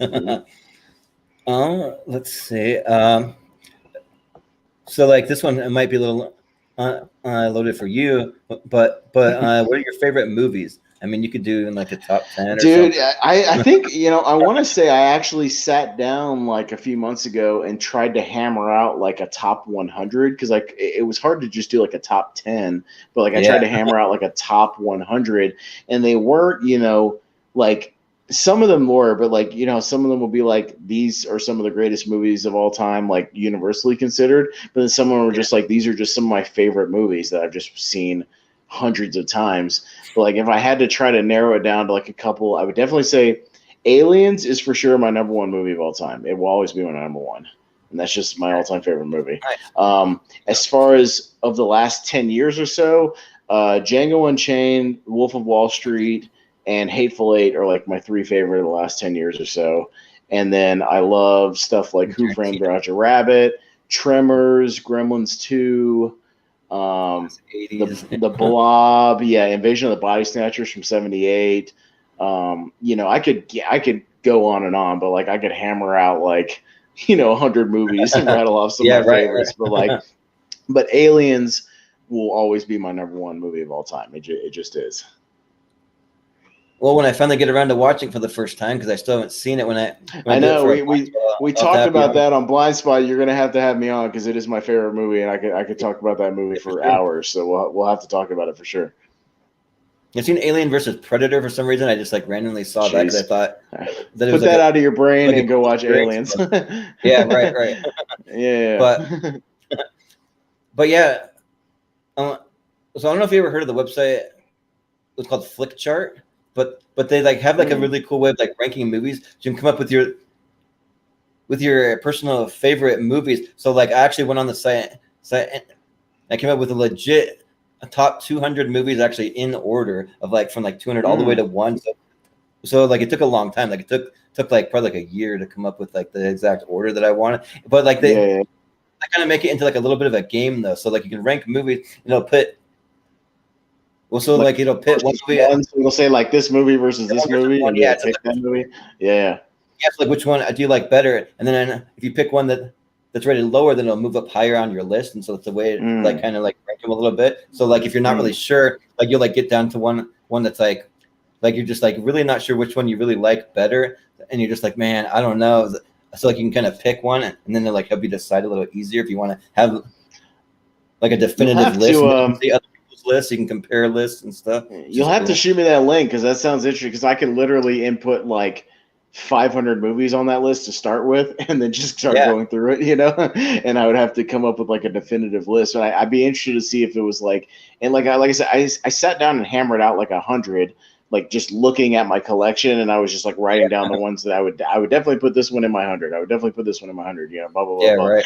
And but it was tough, man, because like I just like movies are my passion, so like I love so many of them that it's hard to pick one over another when you just love all of them. So right. That's one of those things. Yeah, that sounds like fun though. I'll have to try that. Yeah, it's a fun time. Yeah, and also like they're pretty good at like keeping up with it, and too like whenever a new movie comes out, they have it on the list with like usually like right around like the same day that it comes out. So if you want to throw the next one on your list, so my favorite movie of all time for the longest time was The Matrix, but then I finally I kept telling myself like there's never going to be any movie that I ever liked better than that. But then the movie Logan came out, and like I just love that right, movie. Sure. So that's my new all-time favorite movie. So like I went on there like the day that it came out, and when sure enough they already had it on the list, so I just added it to the list. I'm like man, I got a new number one. That was kind of like almost like a big moment, because like The Matrix was my favorite movie from like the day that it came out, and like for some reason like I didn't see it right when it very first came out.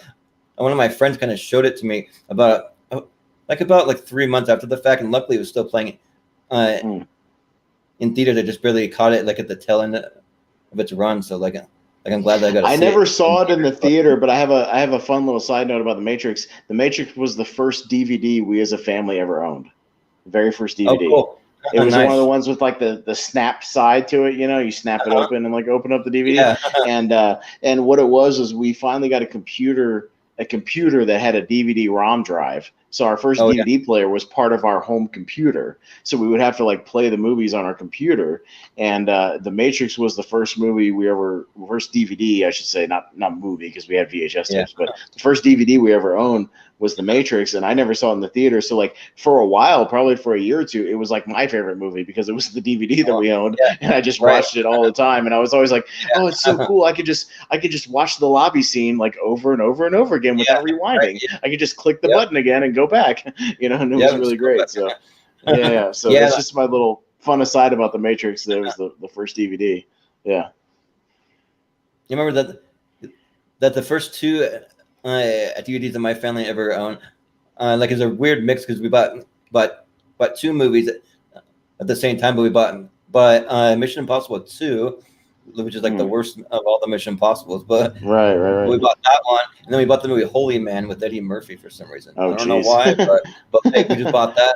Like, remember, we just watched that thing over and over and over again. So I've seen that movie. Our second one was Rush Hour, because I had that DVD up until about a year ago when I finally bought just the Blu-ray trilogy set. But I had the same Rush Hour DVD that I had back in like 1999. So yeah, like Rush Hour was the second one. So I watched Rush Hour like a lot as well. You know what I mean? Yeah. Well, so when you buy a movie on Blu-ray, but you already own it on DVD, do you still keep the DVD or?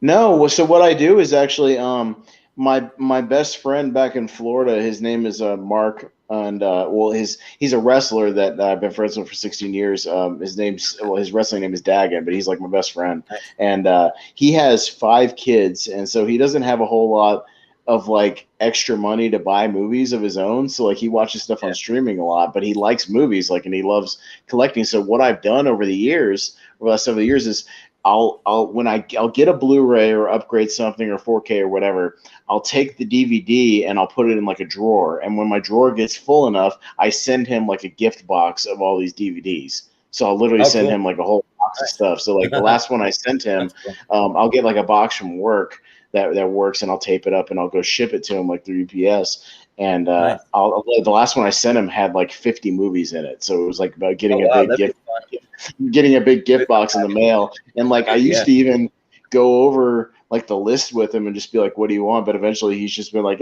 just send it all. And like if I already have it or I don't want it, like I'll just take it to the library or the Goodwill and just, donate it or whatever. So but like he enjoys getting this. So I literally right now I've got a drawer full. I probably got 25 or 30 things in there right now. So once I get to about 40 or 50, I usually I ship it off and get rid of them. So that's how I kind of keep my collection tight, but I don't waste the movies. Yeah. Nice. Do you have a favorite guilty pleasure movie, or maybe like an underrated one that you really like that maybe most people maybe don't like much? I don't know if I'd call it even a guilty pleasure, but I want to say like an unsung movie that I just love is The Faculty from like 1998. Oh yeah, is like one of my favorite movies that like I don't think it's seen enough. That and Frailty are 2 movies that I always show to people like whenever it's just something they either haven't sat down and watched. But like I love anything related to Invasion of the Body Snatchers. So like The Faculty is basically an Invasion of the Body Snatchers movie, just set in like a high school. I just love everything about it. I like the style of it. I love the dialogue, the characters, everything. I think it's just kind of criminally unseen, if that makes any sense. Yeah. It's really, really good. Yeah, I've been watching The Faculty a lot because one of my best friends from back home, she's obsessed with Elijah Wood, like literally like obsessed. So she owns every single thing that he's ever done and like rewatches it constantly. She has like pictures all over her room of Elijah Wood. And we went to Salt Lake City Comic-Con and she finally got to meet Elijah Wood. She like literally freaked out. So her profile picture on all of her social media is a picture of her and Elijah Wood with like hearts all around it and everything. Like she's obsessed. Right. So, that's awesome. So, yeah. but do you have any favorite books? I don't read like a lot, but I actually listen to more audiobooks than I do physically read books, because it's just, to me, it's like something I can listen to while I'm walking Melanie or just doing hikes or whatever. I can just listen to a book. But probably I have like my 3 favorite books of all time. I do know my 3 favorite books of all time are The Zombie Survival Guide by Max Brooks. It's just so great. And I have an autographed copy from him that I got him to sign at a convention. Nice. The Client by John Grisham was my favorite book as a kid, and I still like it. Nice. And then most recently, the book version of The Martian, the Matt Damon movie, is a great book. Like I love that book so much. I've listened to the audiobook like 3 times, and I have the physical copy as well. But yeah, like it's great. Don't they have a sequel to The Martian out? No, they did it's not a sequel. The same author, I think he wrote a book called Artemis or something like that. And it's not a sequel, but it's just like another sci-fi kind of book. Okay. Because like I remember that I bought that for my best friend from back home because he's really into like space and like anything that's to do with like space and sci-fi. And so I bought it for him, and he's like, I asked him how it was, and he's like, it was okay, but like I just found the main character like super annoying. Like it was cool that she was a Middle Eastern character, but like they like make like a colony, I think on like Mars or something, where they it's not the same. But, I know Rosario Dawson. Rosario Dawson does the voice of the character in the audiobook. Yeah. Because I almost bought the audiobook, but that was pretty cool. They got her, but yeah, like I love The Martian. Yeah. Like The Martian's awesome. I love the movie too. Like the movie's amazing. I've watched the movie like probably 10 times. Like I love that movie. Yeah, I remember watching the Comic-Con panel where they're like talking to Rosario Dawson about doing the audiobook for Artemis, and like it's pretty interesting. So like that must be like a pretty cool book, the way that they're like hyping it up and everything. And like also I do have to say that my friend's pretty picky though. Like he's a really intellectual guy, and like he's just super picky about a lot of things. So like who knows? Like to each their own. Like if he doesn't like it, one other person might read it and love it. Who knows? Yeah. But, right. But do you have a favorite comic book? Do you ever read comics? I didn't really read comic books a lot. I would go to the library a lot and check out like the graphic novel compilations of stories because I didn't really have the patience to like go read individual comic books. But when they would finally put them all together in like a graphic novel, I'd go read it. Like the only ones I really own in my collection is I have a lot of the World War Hulk stuff from like 15 years ago, which is really, really good. And I have some of the like the Marvel Civil War stuff like that. I have some Batman, like I have the Dark Knight, I have the Dark Knight Returns and like Watchmen. I have all that stuff. And then I have these encyclopedias. I have these DC and Marvel encyclopedias that are really like this big, that chronicle like every character. They're pretty cool. But yeah, anything Batman related, I'm down to like read. I just don't get around to comic books a lot. Yeah, I've got the Marvel comic encyclopedia because I've always been more of a Marvel guy. Like really when it comes to DC, like I've only really ever read Batman stuff, but I have been getting a little bit into the Flash lately. Like they have some pretty good runs of the Flash. I've been reading a little bit of that too. So yeah. I'm a DC guy. If I had to pick one or the other, I would say DC just because it's a little bit edgier than Marvel. So and I just like that. And but I'm a big like Batman Superman guy. So like Batman and Superman are like just my guys. So like I love DC. Nice. Yeah. If you can't tell from my background, I'm a huge I'm gonna see if I can show. I'm a huge Spider-Man guy. I got that Spider-Man fan. Yeah. My bed. So like that's what I grew up with. Like I read Spider-Man all the way from the very beginning. We went back and read it. I mean, obviously it came out way before I was born, but then I read Spider-Man when they had it in the Sunday comics too. They just had like a little like maybe like a 3 or 4 panel little thing every Sunday, so I'd read those and stuff. So yeah, I grew up with that's awesome. No, I like Spider-Man too. Like I said, I don't dislike Marvel. I find it funny when it's like this rivalry thing, like you have to pick one or the other, and it's like why can't we just be fans of everything? Like we can like Marvel and DC. Like I can like the Avengers and like the Justice League. Like there's nothing wrong with that. Yep. Right, exactly. Yeah. So let's just get along and enjoy our movies and comic books. Yep. Right. I would agree. Do you have any favorite board games? Do you ever play like board or card games or anything? I don't do like a lot of board games, but I've gotten really in the last couple of years like all these really cool. I've been enjoying like the card game resurgence, especially since, and I think it really kicked off with like the Cards Against Humanity stuff, because pretty much after that, everybody started coming out with these party and card games. So much so that I buy some every around the holidays every year, like Thanksgiving, Christmas, and we always play something with my family. Nice. We always play like find some kind of game to play. So we found one. I forget.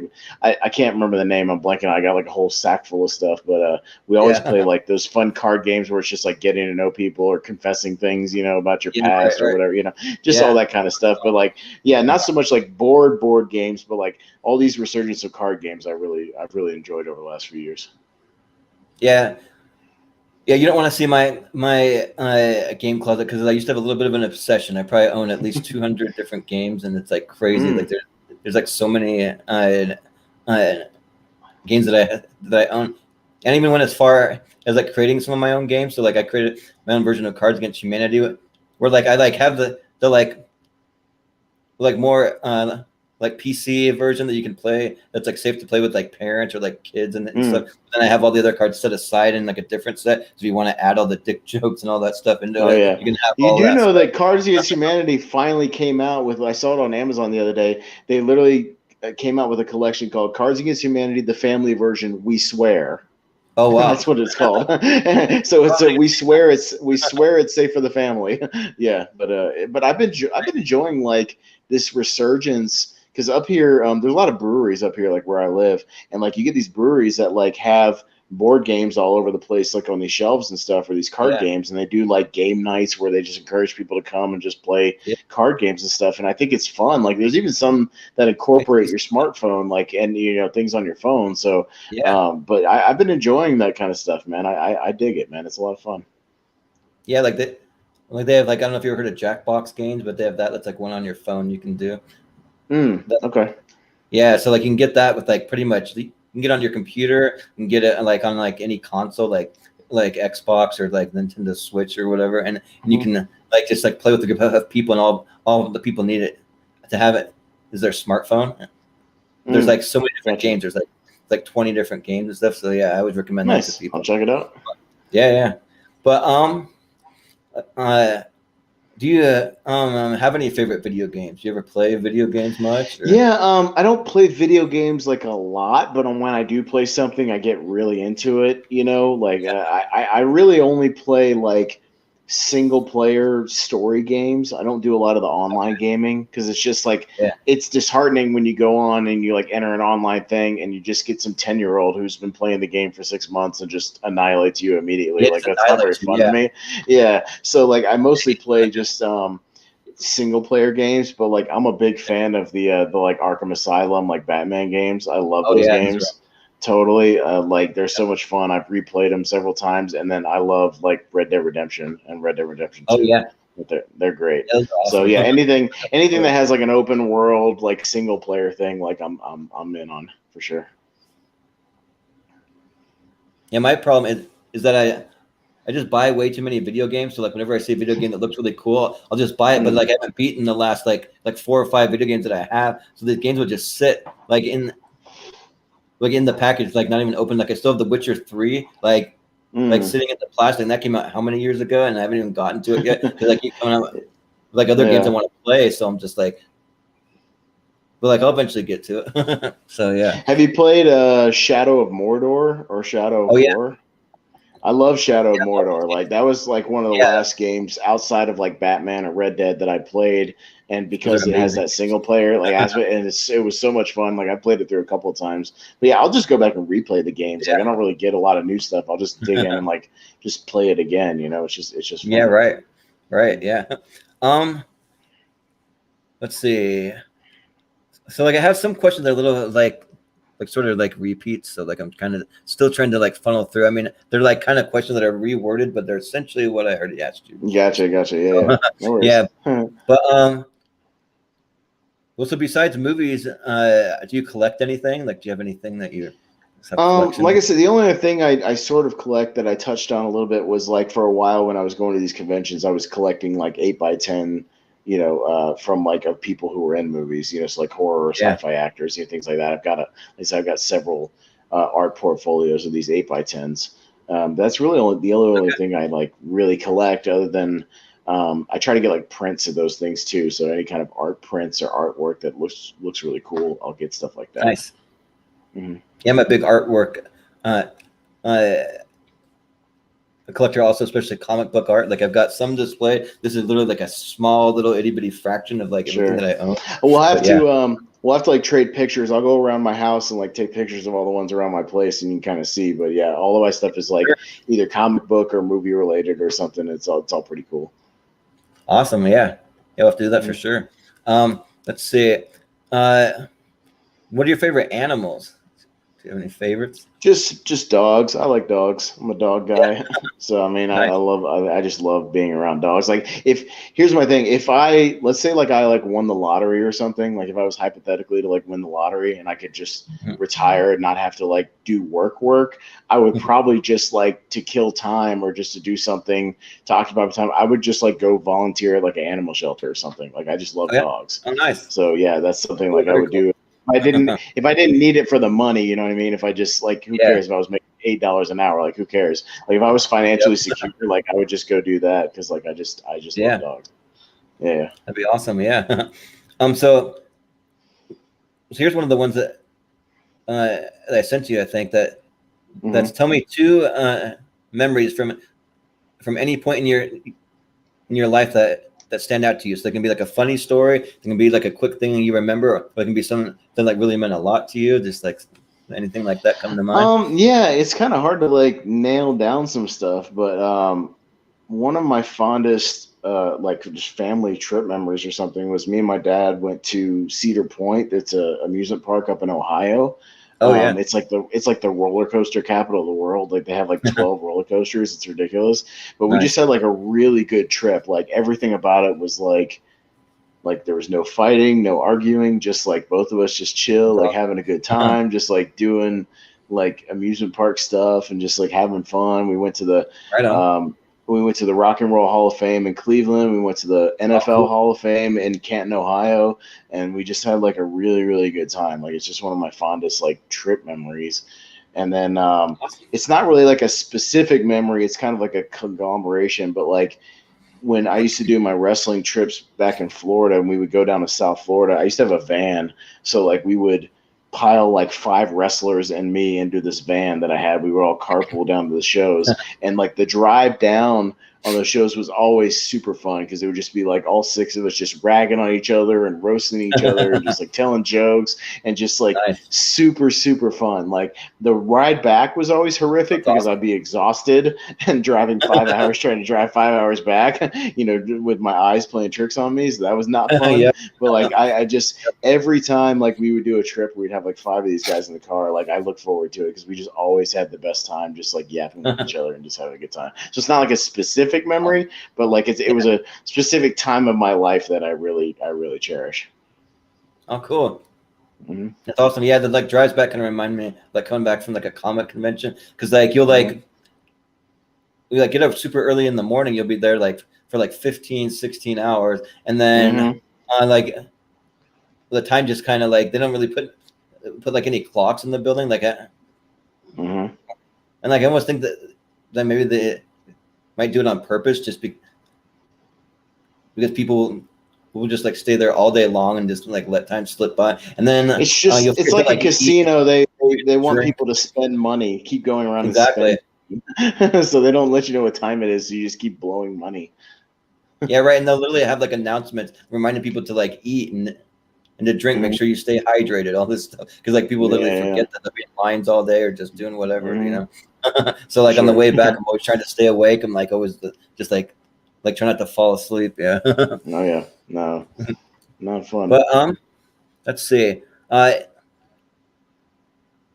We kind of touched on it a little bit, and maybe we might have the same answer. But if money was no object and you could spend the day doing one thing, what would it be? Yeah, I mean, yeah, like that, like something related to dogs, or like I said, if I could just spend my time like just traveling, like even just I love road trips, so like even just driving by myself, like driving across the country, like just like I would do one of those things where I would pick, like, you know how online they're like, oh, this is the coolest like scenic route you could take like across the country to see the most beautiful stuff. Like I would do things like that.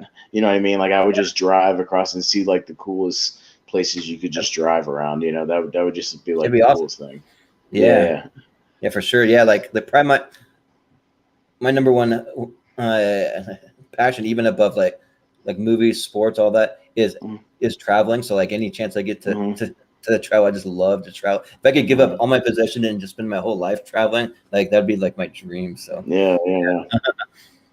yeah. But let's see. So if you had to choose one, would you rather ride a bike, ride a horse, or drive a car? for your transportation? Drive a car. Yeah, I mean, Yeah, like, if I was still, 12 years old, I would say a bike, but like, no, cars are very convenient. I very much like yeah, my car.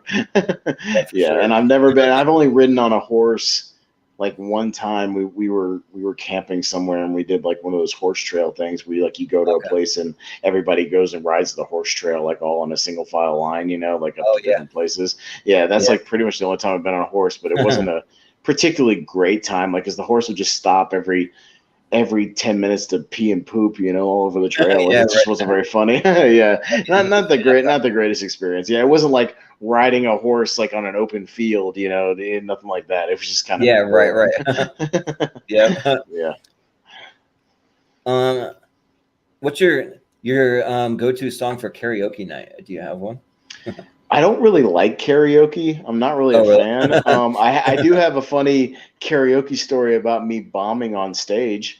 Oh, I yeah. can tell you about. Sure. So it relates back to the England story that I was telling you about when I went with my friend over to England, and when we were back in Birmingham, he just like wanted to take me out like on the town or whatever. So we went to this place that had like a karaoke setup, like this big bar. And the only thing I can't really sing, but the only thing I could do was rap. So I went up and rapped Eminem's "Without Me," which I Oh, know yeah. the whole thing. And it's one of those things where like there's certain rap songs I know the entire thing. Like I didn't even need to look at the board, or the screen. Like I could just do it off the top of my head, and I did it like almost perfectly. But I got zero reaction, like Oh, wow. whatsoever. Really? Like I literally finished the song, not even a hint of an applause, just awkward silence You're for like, about okay. 10 seconds. And I just went like, thank you guys, appreciate it. Florida represent, bye. And it was just great. So I'm not really like a big fan of karaoke, like to me, just overall. Although I've retuned my strategy to where if I had to, I would just do more like maybe crooner songs or like, what always hits a karaoke, Jordan? Yeah. If you and a girl go up and sing something from Greece, you'll always get a Oh, yeah. reaction. Right, right. Yeah, Yep. it seems like, I swear to God, I think that's the secret is you have to do like a Grease song. Yeah, right. Because Right. the good thing about karaoke for me is like usually they do it in bars. Most of the time, people are drunk, so it's like nobody's And they're like really that. well, they're not That paying serious anyway. attention. Like nobody Yeah, cares. Like yeah, it's unless you sing some song that like you're doing like Sweet Caroline or something or Bohemian Rhapsody or just something where like yeah, everybody knows everything about it. Like yeah. But nobody's paying attention and like nobody cares. So like I'm not a big fan of karaoke. I know some people are like really really into karaoke. It's just not really my thing. yeah, for me, I'm like so into it. Like I'm not a very good singer. Like, I have a terrible voice, Mm-hmm. but it's weird because like on both my parents' side, all their siblings have like really amazing voices, but like our family just Mm-hmm. didn't really get that gene. Except for I have one uh, brother that actually took some professional singing lessons, so he's pretty decent. But for me, like usually like it's just like if I know the words to the song like already before going up, I'm usually good. So usually I'll like go for like any Journey song, like I know most of the words to most Journey Mm-hmm. song, or like Weird Al Yankovic. I grew up with it as a kid, so I know the words to like Weird Al songs and stuff. Yeah, So the only two other times I've ever actually done karaoke, it was all rap. Because the only other one was I did "The Real Slim Shady" again by Eminem, and then I okay, did Will Smith's "Getting Jiggy with It" because I know that whole song by okay, heart. So like I yeah, did that too, nice, and that one's a little more bouncy, like where people will get into it a little bit. But like yeah, I vividly remember being on that stage in England and just like completely like not my performance bombing, but just like bombing in front of that crowd. Like they just did not right, know what to think of it. You know what I mean? So yeah. yeah, right. It's funny, but so next question: if you had to, would you rather wash dishes, mow the lawn, clean the bathroom, vacuum the house, or some other chore? Oh, I'll wash dishes any day because I've got that gene of like I bust tables for 2 years, so I like even to this day when I go to a restaurant, I'll like neatly stack my dishes for the person, for the waitress, and I'll like Yeah. organize everything and put all my trash like on the thing and organize it. Like I don't mind doing dishes like at all. Like it really doesn't bother me like whatsoever. I really don't Nice. mind it. Yeah. Right on. So if you had to, well, no, if if you could go to the future or the past, which would it be and why? Future, because the only thing that prevents me from going to the past is I remember that like once you get past a certain point, there's no air conditioning. Oh yeah, And right. I don't want to go to a place where there's no air conditioning because I need it cool. I need it cool when I'm sleeping. And the idea of just cracking the windows and whatever weather it is, and you're just stuck with it. No thanks. Yeah, I'm like good. I like my electricity and I like my air conditioning, so it would have to be somewhere in the future where those still exist. yeah, like don't ever move to Washington then, because like some reason like they don't Nobody believe has in AC. Yeah. no, like nobody has it. Like they don't believe in it because it's sort of like a temperate climate. Like it doesn't really get really too hot or cold, especially in the Seattle area. Like they actually have like a rainforest type of climate over there. That's why it rains so much and so Yeah. like that. But like nobody has air conditioning. Like I don't really understand it. So like in Idaho, where I grew up, like everybody had it. So when I moved there, like I was just like shocked. So like we had a few summers where like we just had like 4 fans blowing on us at all times. Yeah, like it wasn't fun. No, I've always lived, like I said, in Texas or Florida or like even North Carolina now. It gets cold in the winter, but like it still gets warm in the summertime. So like Yeah. you still need a system. But like there's a podcast to listen to called Figure Four online. It's like a wrestling thing. And the main host lives in Bothell, Washington. I don't know if you know where Bothell is. Okay, Yep, so anyways, but I remember vividly, like last year, it was like something where he broadcast in like in this studio he has in his attic, and like they had some heat wave or something, so it was like really hot for like 2 weeks, and he was just like baking every time he would go up there in the studio because like there was no AC in the house, and just baffled me. I'm like, how do y'all not at least have like wall units, you know what I mean, or something? Right. You know, it just baffles me. How do you not at least have that option? Yeah, like, I don't really understand it because it's like most apartments, most houses, they just have nothing. They have no AC. They all have heat for some reason, but they don't have any AC. I don't really get it. Whatever, man. I need my air conditioning, dude. I need it cool at night, bro. I can't do it. Yeah, same here. Like I need it cool for nighttime too. Like I can't sleep when it's hot. Dude, when I stay in a hotel, bro, when I stay in a hotel and it's not my electric bill, man, dude, I crank that AC down to like 62, man. Like I keep it cool in the hotel room, man. I'll just bundle up under the covers and cool it on down, man. I'm down. Yeah, my mom made a comment one time where she's just like she kind of like noticed how like some places like in Washington and stuff that they don't really have any AC, and she's like, man, I don't understand how people don't have AC. Like I just couldn't do it. I just couldn't live with it. There'd just be no way that I could live with it. And like I just remember like looking at him like, Mom, you're so freaking spoiled. Come on. I'm like, no AC. I mean, like, are you like that's a total first world problem? But like after living in it though, like I can understand why. You got to at least have that option. At least have like a wall unit of it, something. You got to have something. Right. Like at least have like, dude. At least for one of the rooms, I don't know, something. Yeah, or at least like a swamp cooler. I know they have that a lot down in the south and stuff. Mm-hmm. At least that, yeah. But let's see. Do you have a favorite author? Not really. Like I said, it used to be John Grisham when I was like a teenager because I was really into like law and legal stuff when I was in high school and middle school. Okay. Like lawyer stuff, you know, and I was fascinated by like the criminal justice system. So John Grisham, most of his novels and things were like legal related, you know, like the client that I was talking about. So, I mean, if I had to say it would probably be him. But, like, I don't read a lot of his books anymore, but like back in the day I did.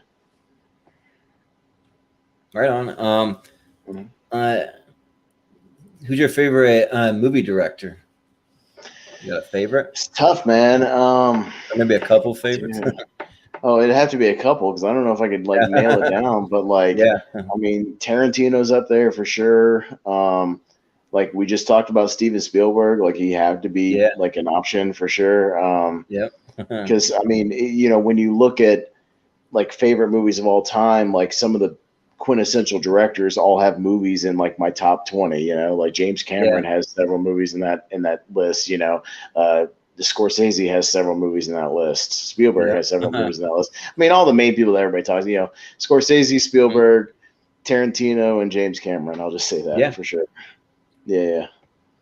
Right on. Do you have a favorite original film score? And if so, what is it?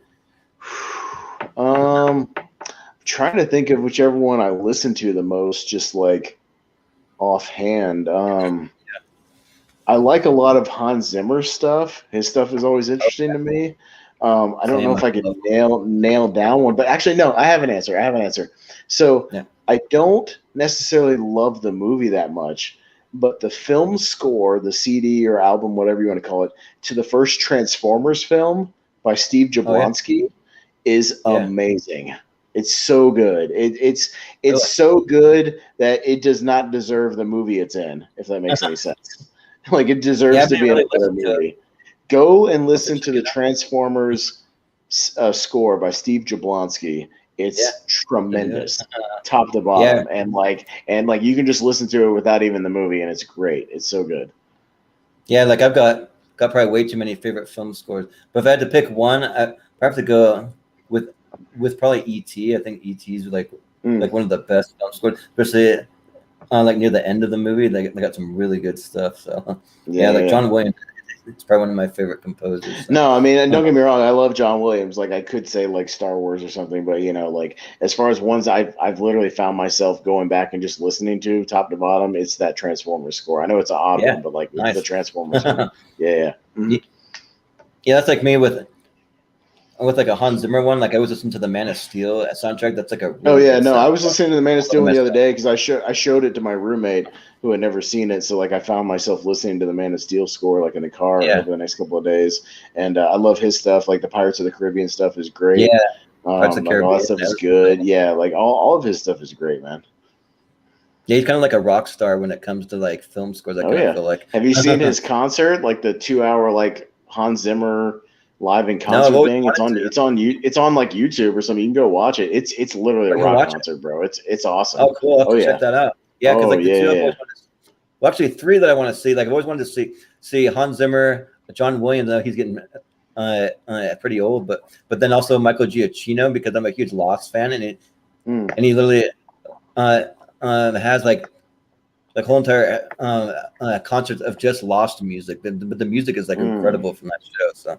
So yeah, like it's definitely worth it. But do you have a favorite day of the week? It's hard to say because my schedule is not like a typical like, oh, I work Monday through Friday and have like the weekends off, because I usually work at least one of the weekend days. So like I don't know. My favorit day is whatever day I'm off of work. Yeah, right. That week. Yep. Do you have any favorite quotes? Like just like any quotes from anywhere? The quote I went to when you sent that question is it's a funny quote, but it also kind of applies to real life. It's Otis in The Devil's Rejects. He's he gets near the end of the movie, and they're at like this whorehouse, and they're just going there to hide out, and like E.G. Daily is there playing like a prostitute, and she's like, "You like what you see, baby?" And he goes, "Well, maybe." And he goes, "Oh, what, you got high expectations or something?" He goes, "Well, I keep my expectations low. That way I'm never disappointed." That's one of my favorite quotes. So so in many situations in my life, I keep my expectations low. That way I'm never disappointed. Yep. Nice. Surprises. Yay or nay? Do you like them or no?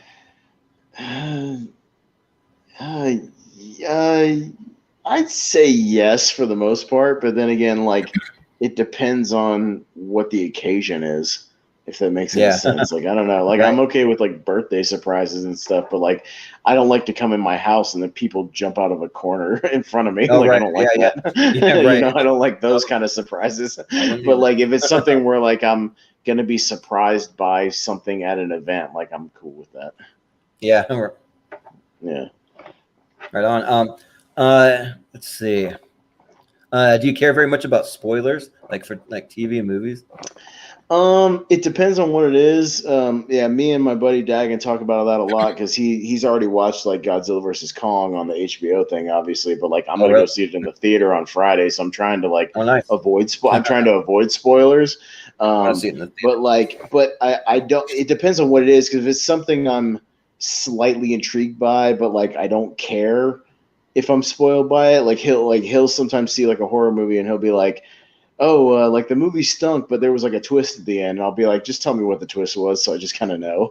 And Yeah, it's like, right. all right, that's fine. I'm fine with that. But like, I don't like to be spoiled, or I try not to spoil things for other people, especially if it's like a big blockbuster movie or something like that. I don't like to spoil things for people or have things spoiled for Yeah, me, for sure. right, Yeah, right. I like to keep spoiler free for the most part. But it's hard to do it. I got to stay off.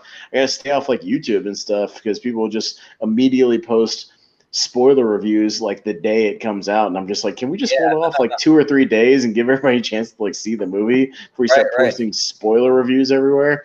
Yeah, I've been my having entire feed. I've been having to uh, uh, try and avoid all the spoilers for the Justice League because I haven't even seen Hmm. it yet. We're gonna watch it Sunday, so like I've been having to avoid spoilers for that, and I haven't seen the first couple episodes of Falcon and Winter Soldier. We're gonna watch Mm. that Thursday night, I think, because my wife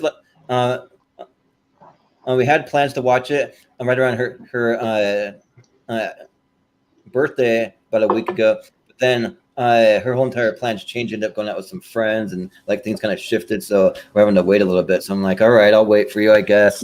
Gotcha. Yeah, yeah. It's good But stuff. You'll enjoy it. yeah, It's good. Hmm. nice. Let's see. Uh, what is one strong political belief that you have that you'd be willing to share? It kind of goes back to what we talked about earlier. I'm really big on like either decriminalizing or legalizing like marijuana and other certain Yeah, drugs because I just think it's a complete waste of time to like put people in jail like for marijuana just for smoking in like in your own house. I think it's one of yeah, the stupidest things ever. It just clogs up our legal system. It I clogs would up our agree. prisons. You know, and again, I've never even smoked. I don't smoke. I just don't care if you do. If you want to Right. do it, as long as you're not hurting somebody doing it, like you do whatever you want. Like I'm a big believer in like the government kind of staying out of your business as long as you're not hurting anybody, like in any kind of Yeah, way. You know what I mean? If you're just doing, you do whatever you want to do. You know what I mean? Like, yeah, I don't care for smoking. And same thing with even some of the harder drugs. I'm more for like decriminalizing them and getting those people help, like than yeah, like right. putting them in a hard jail. Like those people, like legitimately, most of them just need help. So like I'm big on that and like not putting people just in a cage just for like smoking a plant. Yeah, That's right, just right. me. Yeah, You know what I yeah, mean? like Like let's save the cages for like people who physically harm other people or do like horrible things to other people, you know what I mean? Or like yeah, severely exactly. damage somebody or do harm, like let's save that for that and like leave people just trying to smoke weed and eat Cheetos and watch a movie. Like let's just leave them Right. alone. Yeah. Okay? Please. Well, the state of Oregon, they didn't decriminalize all drugs. So, like, if you go there, that's like Mm. completely now that it's a thing that they voted in, I think, last year. So, it's like it's gonna um I think interest. it's eventually gonna get that way because most of the reason we it's not completely taken over the whole country yet is, to be honest, is because of like baby boomers and the older generations who still have this like um, mentality that like all drugs are bad all the time, like this sort Yeah, of just like everything's bad, even marijuana is all bad, and like it's just not, and it's just it's not not. true. Yeah, And so like just a to lot of me, it's natural, once just comes from the earth. You yeah, know, it's not. It's once not the younger people kind of start taking over these political positions, and I think like working towards that, it's going to definitely change. Like I just see more benefits than harm from it. yeah, so my wife, so like she smokes a fair amount of marijuana, and a lot of it's for medical reasons. Some's a little Hmm. recreational, but she's going on a trip to go visit one of her friends over in Seattle, and they're gonna go on a little a road trip to Portland to go see one of their favorite comedians, that has a podcast, and so we're gonna have her fly over there because it's so much faster to just fly over there. I mean, we're in Spokane. That's about a on like 4.5, 5 hour drive versus like flying. You could fly there in probably like 30 minutes or something. Like it's a really quick flight. So we're gonna have her fly, but then she can't. I can't take marijuana on a plane. So she's like, I'm not flying. Like I'm taking a Greyhound over there. So she's really gonna have to spend 8.5 hours because the Greyhound makes all these stops in like weird places. So she has to. It's like waste all this time on a bus and like she's already had to do it in the past and like it wasn't a very pleasant experience. Like a lot of time, like she has to use the bathroom. They're not just gonna stop for anyone any old time you need to. Or like there's some kind of weird, kind of sketchy people sometimes on those buses. Yeah, for sure. So, like, so she has to go through all that. But like for her, like it's just worth it because she wants to bring her weed with her. So yeah, just to me, you can arrested, like if you can smoke weed or take like hemp oil or something, or like something natural versus taking like 10 different prescription pills for the same that's almost better. Like I'm totally like for that. You know what I mean? Like the natural, and like not supporting these giant pharmaceutical companies that literally exist to get people hooked on stuff, in my opinion. Right. Yeah, for sure. Yeah. But so we're getting pretty close to the 2 hour mark. So like, and we're not even probably even halfway. So like, it's really up to you. Oh, geez. We could go like a little longer, or we could possibly do a part 2, which really up to you, or we could just call it good and we could just leave it as is. Like I'm totally fine. My dog, usually when I get off, depends on my dog. She's still asleep next to me, so until she starts rattling around, we can keep going a little longer. I'm good. Sure. Go in the 20 minutes. Just a little bit, and then once she starts getting antsy and like ready to go, we'll call it a day. We'll find a good stopping place, but we can go just a tad longer. You can move. All right, just let me know. Like, for sure. Let me know. Let me see where we were at here. Let's see. You did the political one, so whatever one's after that. So there's one that I wanted to cover that's like kind of like in the same vein. So are you very religious and do you have any religious beliefs that you care to share? I grew up Southern Baptist in my family.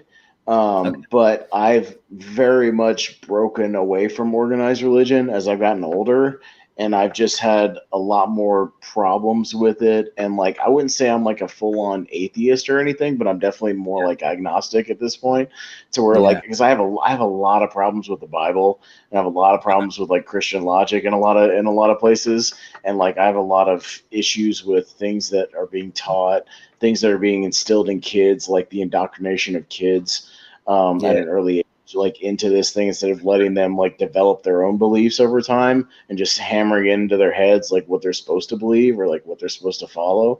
So yeah, it's one of those things where like I've kind of broken away over the years. I'm not totally against the idea or anything like that. Like I wouldn't say I'm, like completely like a hardcore anti-theist or whatever, you know what I mean? But like definitely have had my struggles and doubts, I guess you would say. Yeah, like for me, just to like touch really quick, like I grew up in like in a semi-strict Mormon family, so like I was raised in the Mormon church and stuff. And so I still go to church from time to time, but like I don't really go every single week.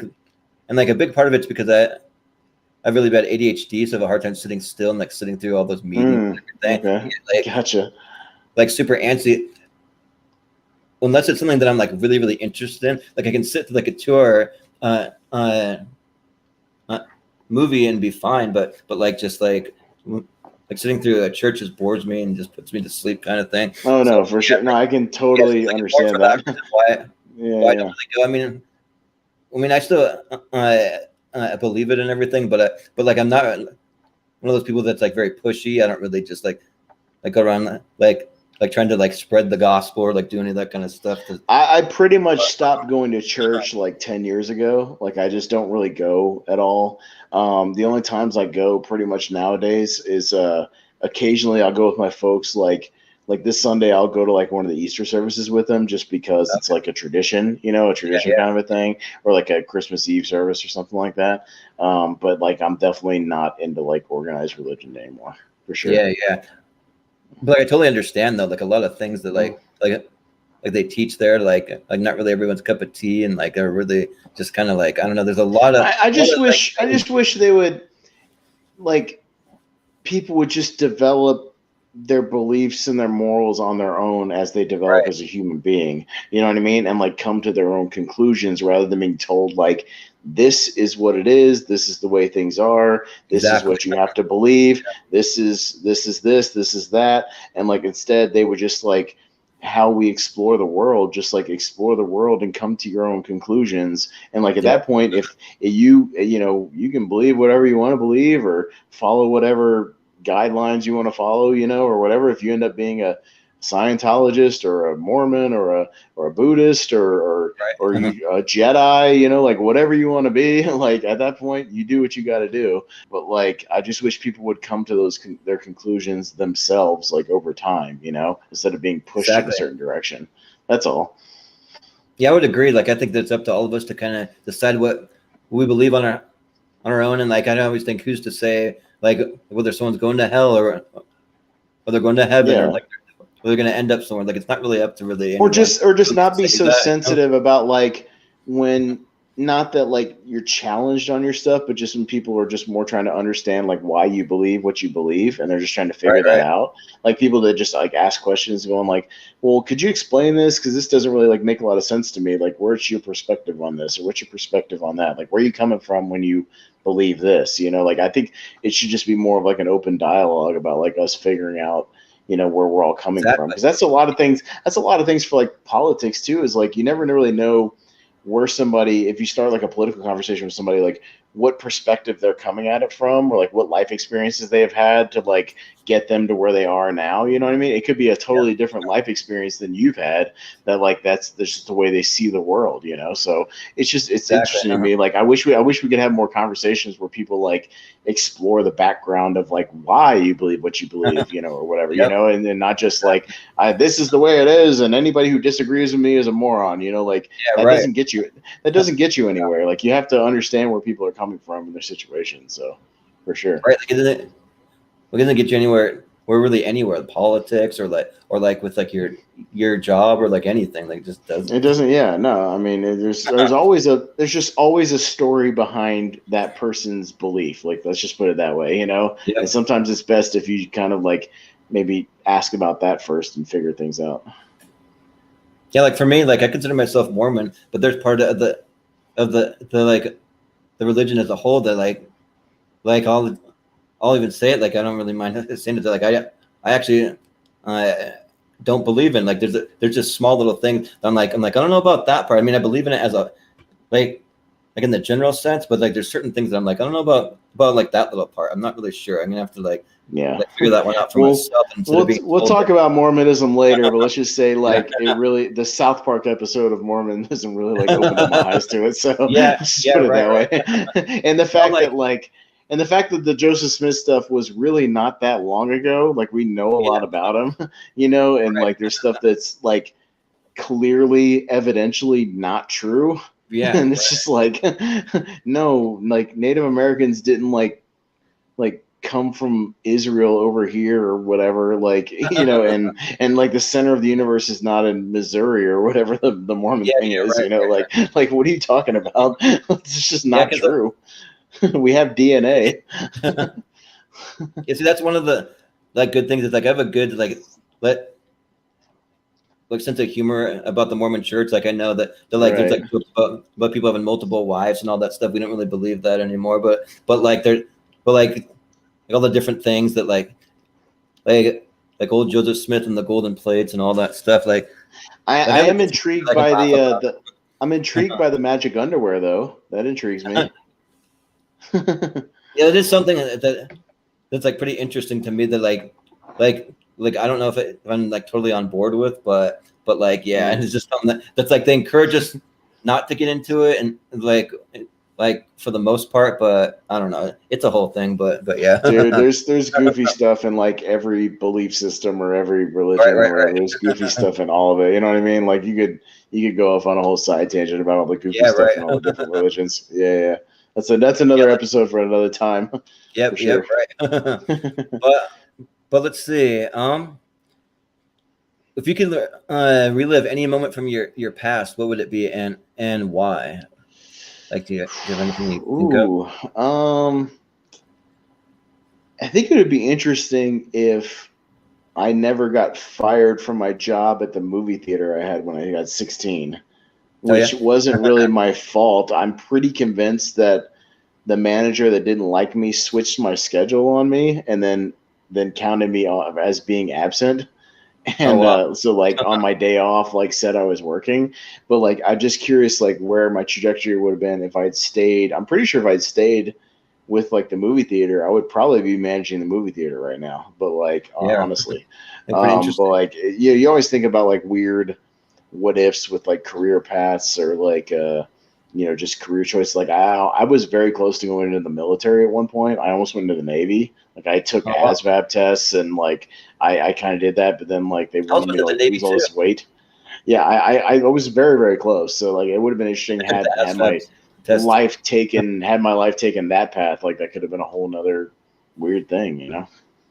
Yeah, like I went and took the ASFAB test, and then I went in with a friend of mine, and he ended up scoring on the top 3 percentile in the whole entire country. So like he ended up going into the Navy, and like literally they let him pick any job that he wanted. So he ended up going into naval Wow, intelligence, and he did all this like top secret stuff, and like yeah, so wow.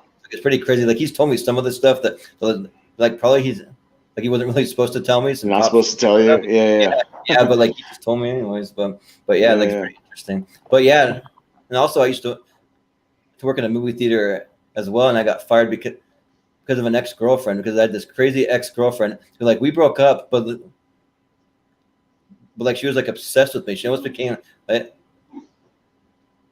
a bit of a stalker, and so she kept coming into my job to try and talk to me. So like a lot of times like I'd either be like ushering or like I'd be like the ticket taker guy, and so like she'd like come in, like just come up to me and like start talking to me, and like for the first time or two I just like whatever, like I'll just be nice and like, but like I can't really talk very long. And Eventually, then you got to lay that hammer down, man. You got to be like, get out yeah, of like she here. kept I'm doing it, working right like now. Yeah. yeah, like over and over she kept doing it. Like probably did it at least 20 different times, kept coming in over and over again. Then finally I like told her, I said, hey, like you cannot come in here anymore. Like you're not supposed to be here. Like I'm working. Like you got to leave. Like don't come and talk to me. I'm at work like ever again. Like don't do it. And then she started having friends come and talk to me. She'd be like, so like she'd be like Hannah wants to know if she can come talk to you. Like Hannah wants to know if you'll come see her. And I'm just like, what the heck's happening? So like eventually I had to like call her up and said, do not come into my work ever again. And like I got really mad. I like basically I had to yell at her because my managers were starting to question like, who's this girl that keeps coming in? Like that's not really cool. Like you're working, like you can't ever come in. I'm like, I'm telling her not to. So I like screamed at her. I'm like, do not come to my work ever again. Like you, but like don't come to this movie theater. Like you're not allowed to even like be on the property. Like you Get into the point where it's like, do I have to put a restraining order on you, like right. literally from a judge? Yeah.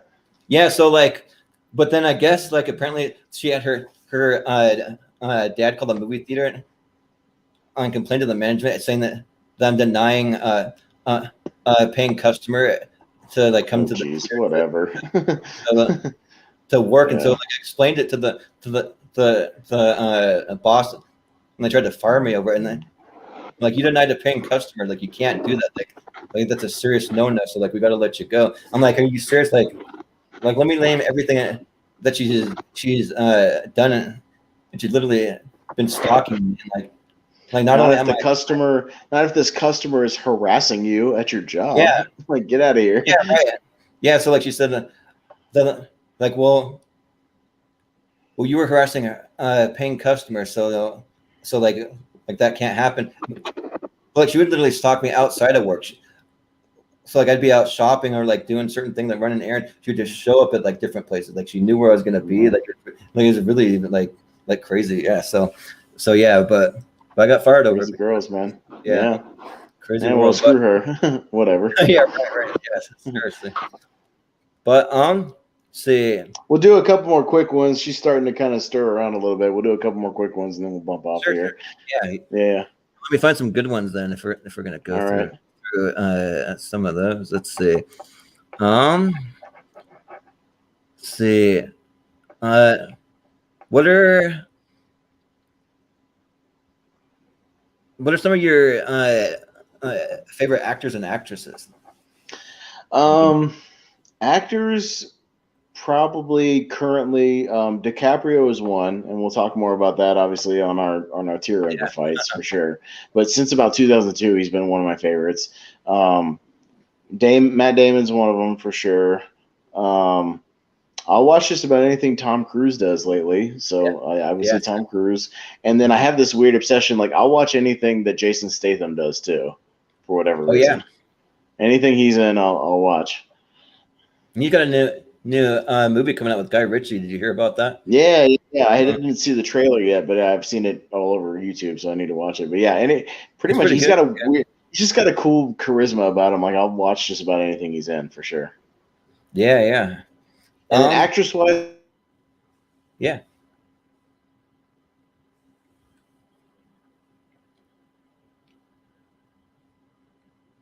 Oh, might have lost you. You're frozen. Yeah, can't hear you. You're frozen on mine. I don't know if you can hear me. So maybe we're at a good stopping point. But if you can hear me, you might need to drop out and come back in. I don't know if you can hear me, but if you can, do that. I'm going to actually text you really quick. Frozen. That's all right, man. Let's see. Drop. Oh, there you go. Okay. See if it comes back in.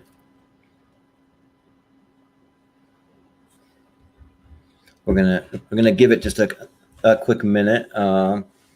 Let's see. Let me see if there's maybe like two more questions I can ask him when he comes back. Something. Okay. Got the final two questions if he comes back. I'm gonna ask you. Come back in if you can. We'll see. But anyways, let me answer some of these. So let's see. Some of my favorite actors. That's the last one he left out, and I'm gonna stop if he comes back in. But probably some of my favorite actors, like you mentioned, Tom Cruise. That's a huge one for me. I don't know. Like actors are really hard for me to just name off the top of my head. Like I love Gary Oldman. I love. Like for actors at the top, like I love a lot of comedy actors. Let's see. Like I'm a huge Adam Sandler fan. I'm a huge Jim Carrey fan. Like comedy's my go-to. So, let's see. I'm gonna see. So his internet dropped out. Oh, okay. I think he might be back. Okay, I'm back. All right, are you back? Oh. All right, cool. Dude, I will say we're getting like a weird polar vortex here where it's supposed to be like super cold out of nowhere tomorrow with like gusty winds. So there might be like trees bumping around out there on like the wires because we're supposed to have like up to 50-mile-an-hour gusty winds tomorrow. Like it's supposed to be crazy here. So like there might be something wonking up the internet. Yeah, we just barely had that. We just had like probably like 2 days ago, we had a huge windstorm here. So yeah. So maybe it's like moving across the country. It's about to hit me. Yeah, for sure. Sorry about that. I got two more questions for you, and then we'll call it a wrap. So I have one that's just kind of interesting, and then I have the question that I finished every single interview with. So I'll ask you the most important question of the The most the night, important question in all of humanity. Most important question exactly. ever. That's right. Yep. So the first one though, I'm gonna say so. Uh, who makes you who or what makes uh, laugh the most? So like it could be like someone famous, could be someone personal to you, maybe like a thing that makes you laugh. Two things that make me laugh the hardest as far as stand-up comedians go, like if we go that route, George Carlin makes me laugh harder than just about anybody. I love George Carlin. And as far as like entertainment personalities, you like movie or TV stars, I'm a giant Three Stooges fan, and they just make me giggle more than like anything. Yeah, like I've done. When I was in college for a little while, I did term papers on the Three Stooges. Like I'm a massive Three Stooges fan. So like, and their stuff to this day like makes me laugh harder than just about anything for sure. Yeah. Yeah, I've always wanted to go back and rewatch some of the classic Three Stooges stuff because like I've caught it on like reruns from time to time, but never really sat down and like watch. It's hard to watch unless you like. It's not really streaming anywhere, so unless you like buy the stuff on Vudu or whatever, like buy the year sets, or or if you get like the DVD sets or whatever. Like I have the big DVD box set, but like if you're ever interested, I can literally give you a list like right now of like my favorite episodes, like by name. So like, and I can tell you what some of the greatest episodes ever are. Like I could easily rattle them off. Like I love it just as much as movies. Like I'm a big Three Stooges fan. Very cool, nice. But then I got to end with the question of the night. So this determines whether I pass or fail 1 versus 200, right? This question right here. Yep. So here we go. So pineapple, does it belong on pizza? Hell no. Hell no. No. No, dude. Fruit does not belong on savory. Okay. Okay. Look, I'm a culinary connoisseur. Okay, I cook a lot. I took like cooking classes throughout school. Like there are certain things you just don't mix. You cannot put sweet things on savory pizza because like it doesn't work. It's the same reason why like dessert pizzas are not like never became a thing. Like you don't do like chocolate pizzas. You know what I mean? Like it's dumb. You can't put sweet stuff with like bread. It just doesn't make any sense. Like making crust and then you put this like sugary substance on top. It's not according to the universe, it's not supposed to go together, bro. It's just not. It's not. Okay. And I know people. And now, if you like it, that's fine. Yeah. But like, no, no. Okay. So, are you like one of those? So I like to call them pizza purists. So like a lot of people that like really like just like a New York slice with just like pepperoni and cheese and like. Dude, yeah, I'm a total like a meat lovers. Like I will do like a pizza with like pepperoni and sausage and like there you go. Like I'm happy. Yeah, for sure. Like I'll do like a supreme, but like if I had to pick, it'd be like like I like a good old fashioned like pepperoni pizza. Straight up. And like none of that lasagna crap either that they call like Detroit pizza or Chicago pizza. All that like Chicago. Yeah, Chicago. No, that's pizza lasagna. That's different. That's not pizza. Right. It's a pizza casserole is what you're eating. Yeah. You can't if you can't fold it in half and like put it up to your mouth and eat it, then it's not pizza. It's lasagna. Right. So, well, I will say that I like pineapple on pizza. And pineapple is actually one of my favorite foods in general. So I love it on like anything. Put it on a burger, put it on a pizza, put it on anything. I'm just weird like that. But most people don't really like it that much. But don't get me wrong. I like a good like a fruit cocktail that features pineapple heavily. I'm totally down for.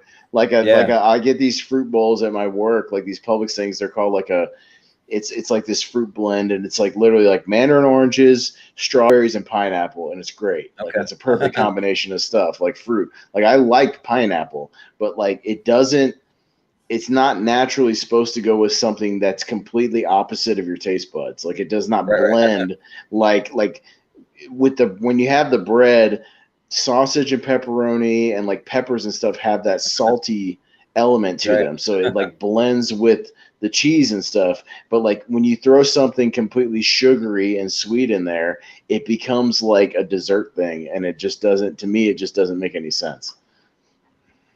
I don't know, man. Again, I know. It's like I figure you're just gonna like cut me off again and be like, all right, well, so this has been 1 versus 200. Pez is not going to be part of any of our future shows, so we'll say goodnight and see you later. There he goes. Bye bye. No, but yeah. No, look.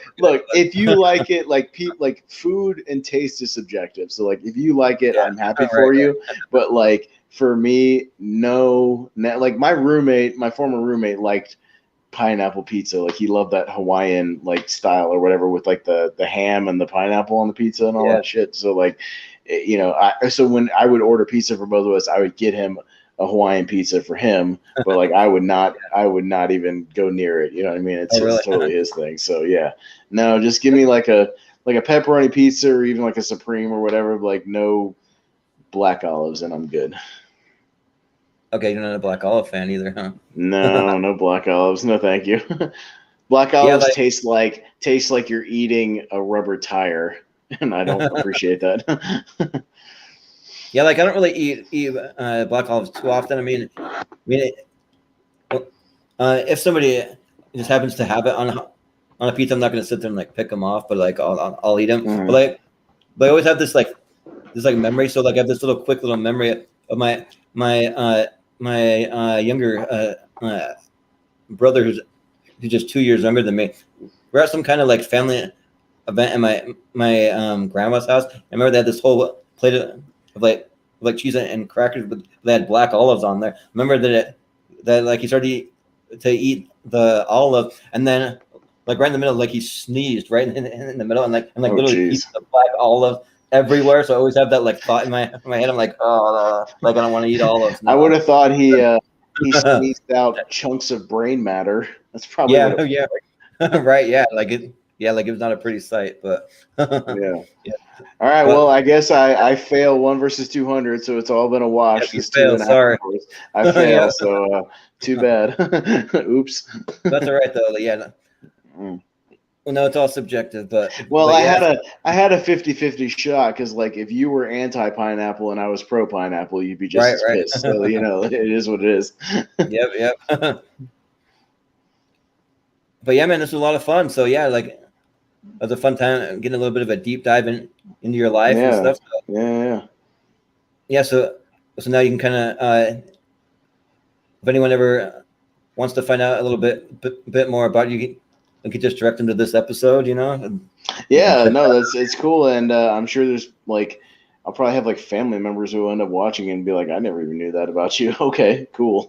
So we'll see what happens, or if anybody watches it at all. Yeah. But regardless of that, I've had fun just kind of fielding questions and chit chatting back and forth. I learned some stuff about you in the process, so that's always good too. Sure. And us just kind of BSing back and forth, man. And it's a good thing, because we've been doing a lot of shows together lately, and it's like, we talk a lot of movies or TV or pop culture stuff, but getting like a deep dive into our backgrounds and stuff. And I know we've been messaging back and forth a lot too, but it's still fun to do, man, just to get to know somebody for sure. Yeah, it's been pretty interesting at doing the different interviews with different people, because like I did one with my dad, and like actually one of his childhood friends from where he grew up, he actually lost touch with him for years and years, and then he came across the episode and watched it, and then they reconnected over it. So like he was able to like learn. Oh, that's things. Awesome! Now they're actually like back to like talking, and then I think they might even have some plans to meet up and stuff too. So like it's pretty cool that they're able to reconnect like that. So hopefully me and you will get to some point where like we'll maybe a year or two down the line we'll get to meet up somewhere at some point, in person instead of on StreamYard, you know what I mean? So I'm sure it'll happen eventually at some point. So but not anytime soon, because it's just still too much craziness with the traveling and everything. But maybe at some point sure. Yeah, we'll hook up. But this has been a lot of fun, man. I'm honored that you let me do this, because I know, like you said, it's been mostly like family members or childhood friends, things like that, people we've known for like years and years and years. So, but yeah, man, I appreciate it. Thanks for having me. Yeah, for sure. And like my goal is to kind of like slowly expand things through the online community, and maybe one day even get like a Schmodown personality. That'd be cool to kind of get some yeah. Like that. So we'll see. If you could get Tom Dagnino, it'd make for some great stories for sure. Yeah, right. Yeah, stories about him and Frank Stallone and all of his travels throughout Hollywood. Yeah, right. like all the crazy like travels around the world. Like I guess he's like been around to like Croatia and been to some crazy like Middle East places and things like that. So yeah, that'd be fun interview for sure. But anyways, yeah, we'll wrap it up there. But I don't know if you have anything that you want to promote or anything, or like let us know where we can find just like I said, I've got a fresh Twitter page, so Movie Hero Pez on Twitter, and we'll just kind of go from there. And hopefully now that some movies are starting to come out, I'll definitely try to do my best to do some movie reviews, maybe even for your channel, obviously, that we can upload, and just kind of talk about stuff. That would be always fun. Yeah, sure. And we'll figure out some things from there. But yeah, not too much. This is more just about us chit-chatting and promoting future shows. But yeah, you can usually catch me on occasional episodes of Tier Ranker Fights, and definitely our Live from Movie Hero show, obviously, which is how this all started. Yeah, for sure. And for me, you can find me all over the Movie Hero network. And we got some big things coming up with the Tier Ranker Fights. Speaking of that, I just want to mention a few of the upcoming episodes. So this Friday, we're going to be doing the best and worst classic Nickelodeon shows. So me and Austin are going to be hosting that one. So that should be a good time. It'll be a good way to bring back some good childhood memories there. Yeah, and then we got a couple of cool episodes coming up. So it's going to be. So I'm gonna put these all over the Schmodown Friends and Family Facebook page and on my own personal YouTube channel. Or I mean my personal Facebook page. And but I say. So I'm trying to remember all the dates here. So April 10th, we're going to be filming on a Saturday. We got a couple of cool guys from Ireland that I'm friends with that are going to be on the show. We're also going to have Nerd Chronic on the episode. We're going to have Andres Gallegos on the episode, and also William Bibiani. So yeah, we're going to be doing best and worst horror movies of the 2000s. So it should be a fun one to have those guys. So we got that one going on. And then speaking of Tom Dagnino, so the week after, so we're going to be doing best and worst action movie characters. We're going to have Tom Dagnino, Kaiser, and then let's see, Tom Dagnino, Kaiser, and then I'm blanking on the third one. Oh, I'm trying to remember who you told me it was. Yeah. I feel bad though. Oh my gosh, Who was the other one? But Tom Dagnino, why am I blanking too? Kaiser, and Eric Zipper is going to be the one. Sorry, Eric Zipper. Yeah, Z-Man. There you are. I'm just trying to like piece all these different episodes together from different times. So it's almost a good thing that you've got so many of these Schmodown people that just want to be on the show that it's hard to keep track of how many of them do. Right. You know what I mean? It's a good problem to have. Yeah, for sure. Because we even got another one coming up where we're gonna have the Barbarian on and shoot, now got to go through it again. But we're gonna have Gator Promo. We're gonna have the Barbarian on, and then we're gonna have Robert Parker talking about best and worst superhero movies. That's coming up too. So I'm gonna announce all these different shows coming up. I just wanted to kind of just throw some names out there. So we're gonna have some fun people to look forward to for sure. So yeah.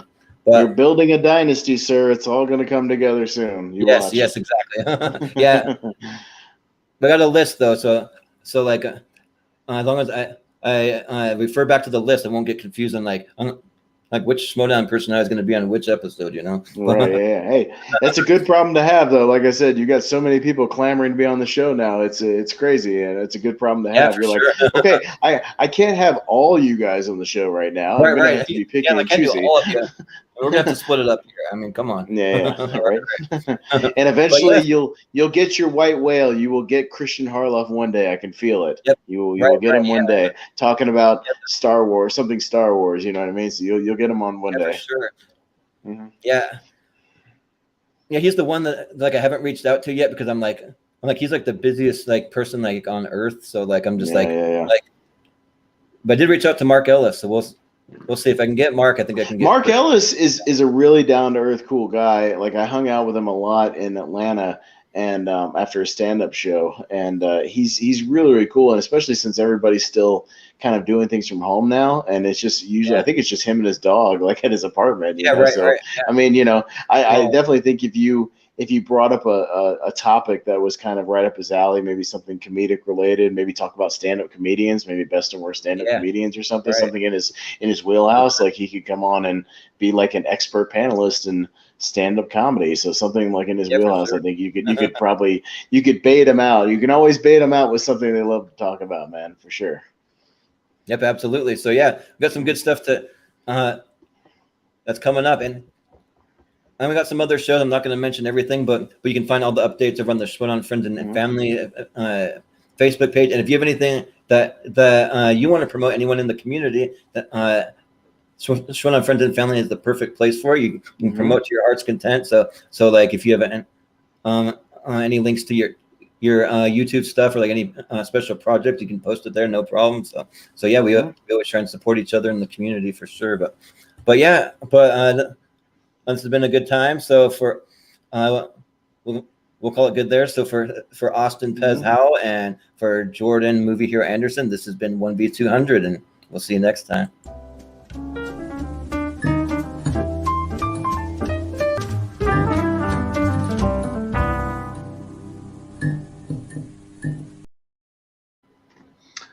I like that little intro. It's like you're on a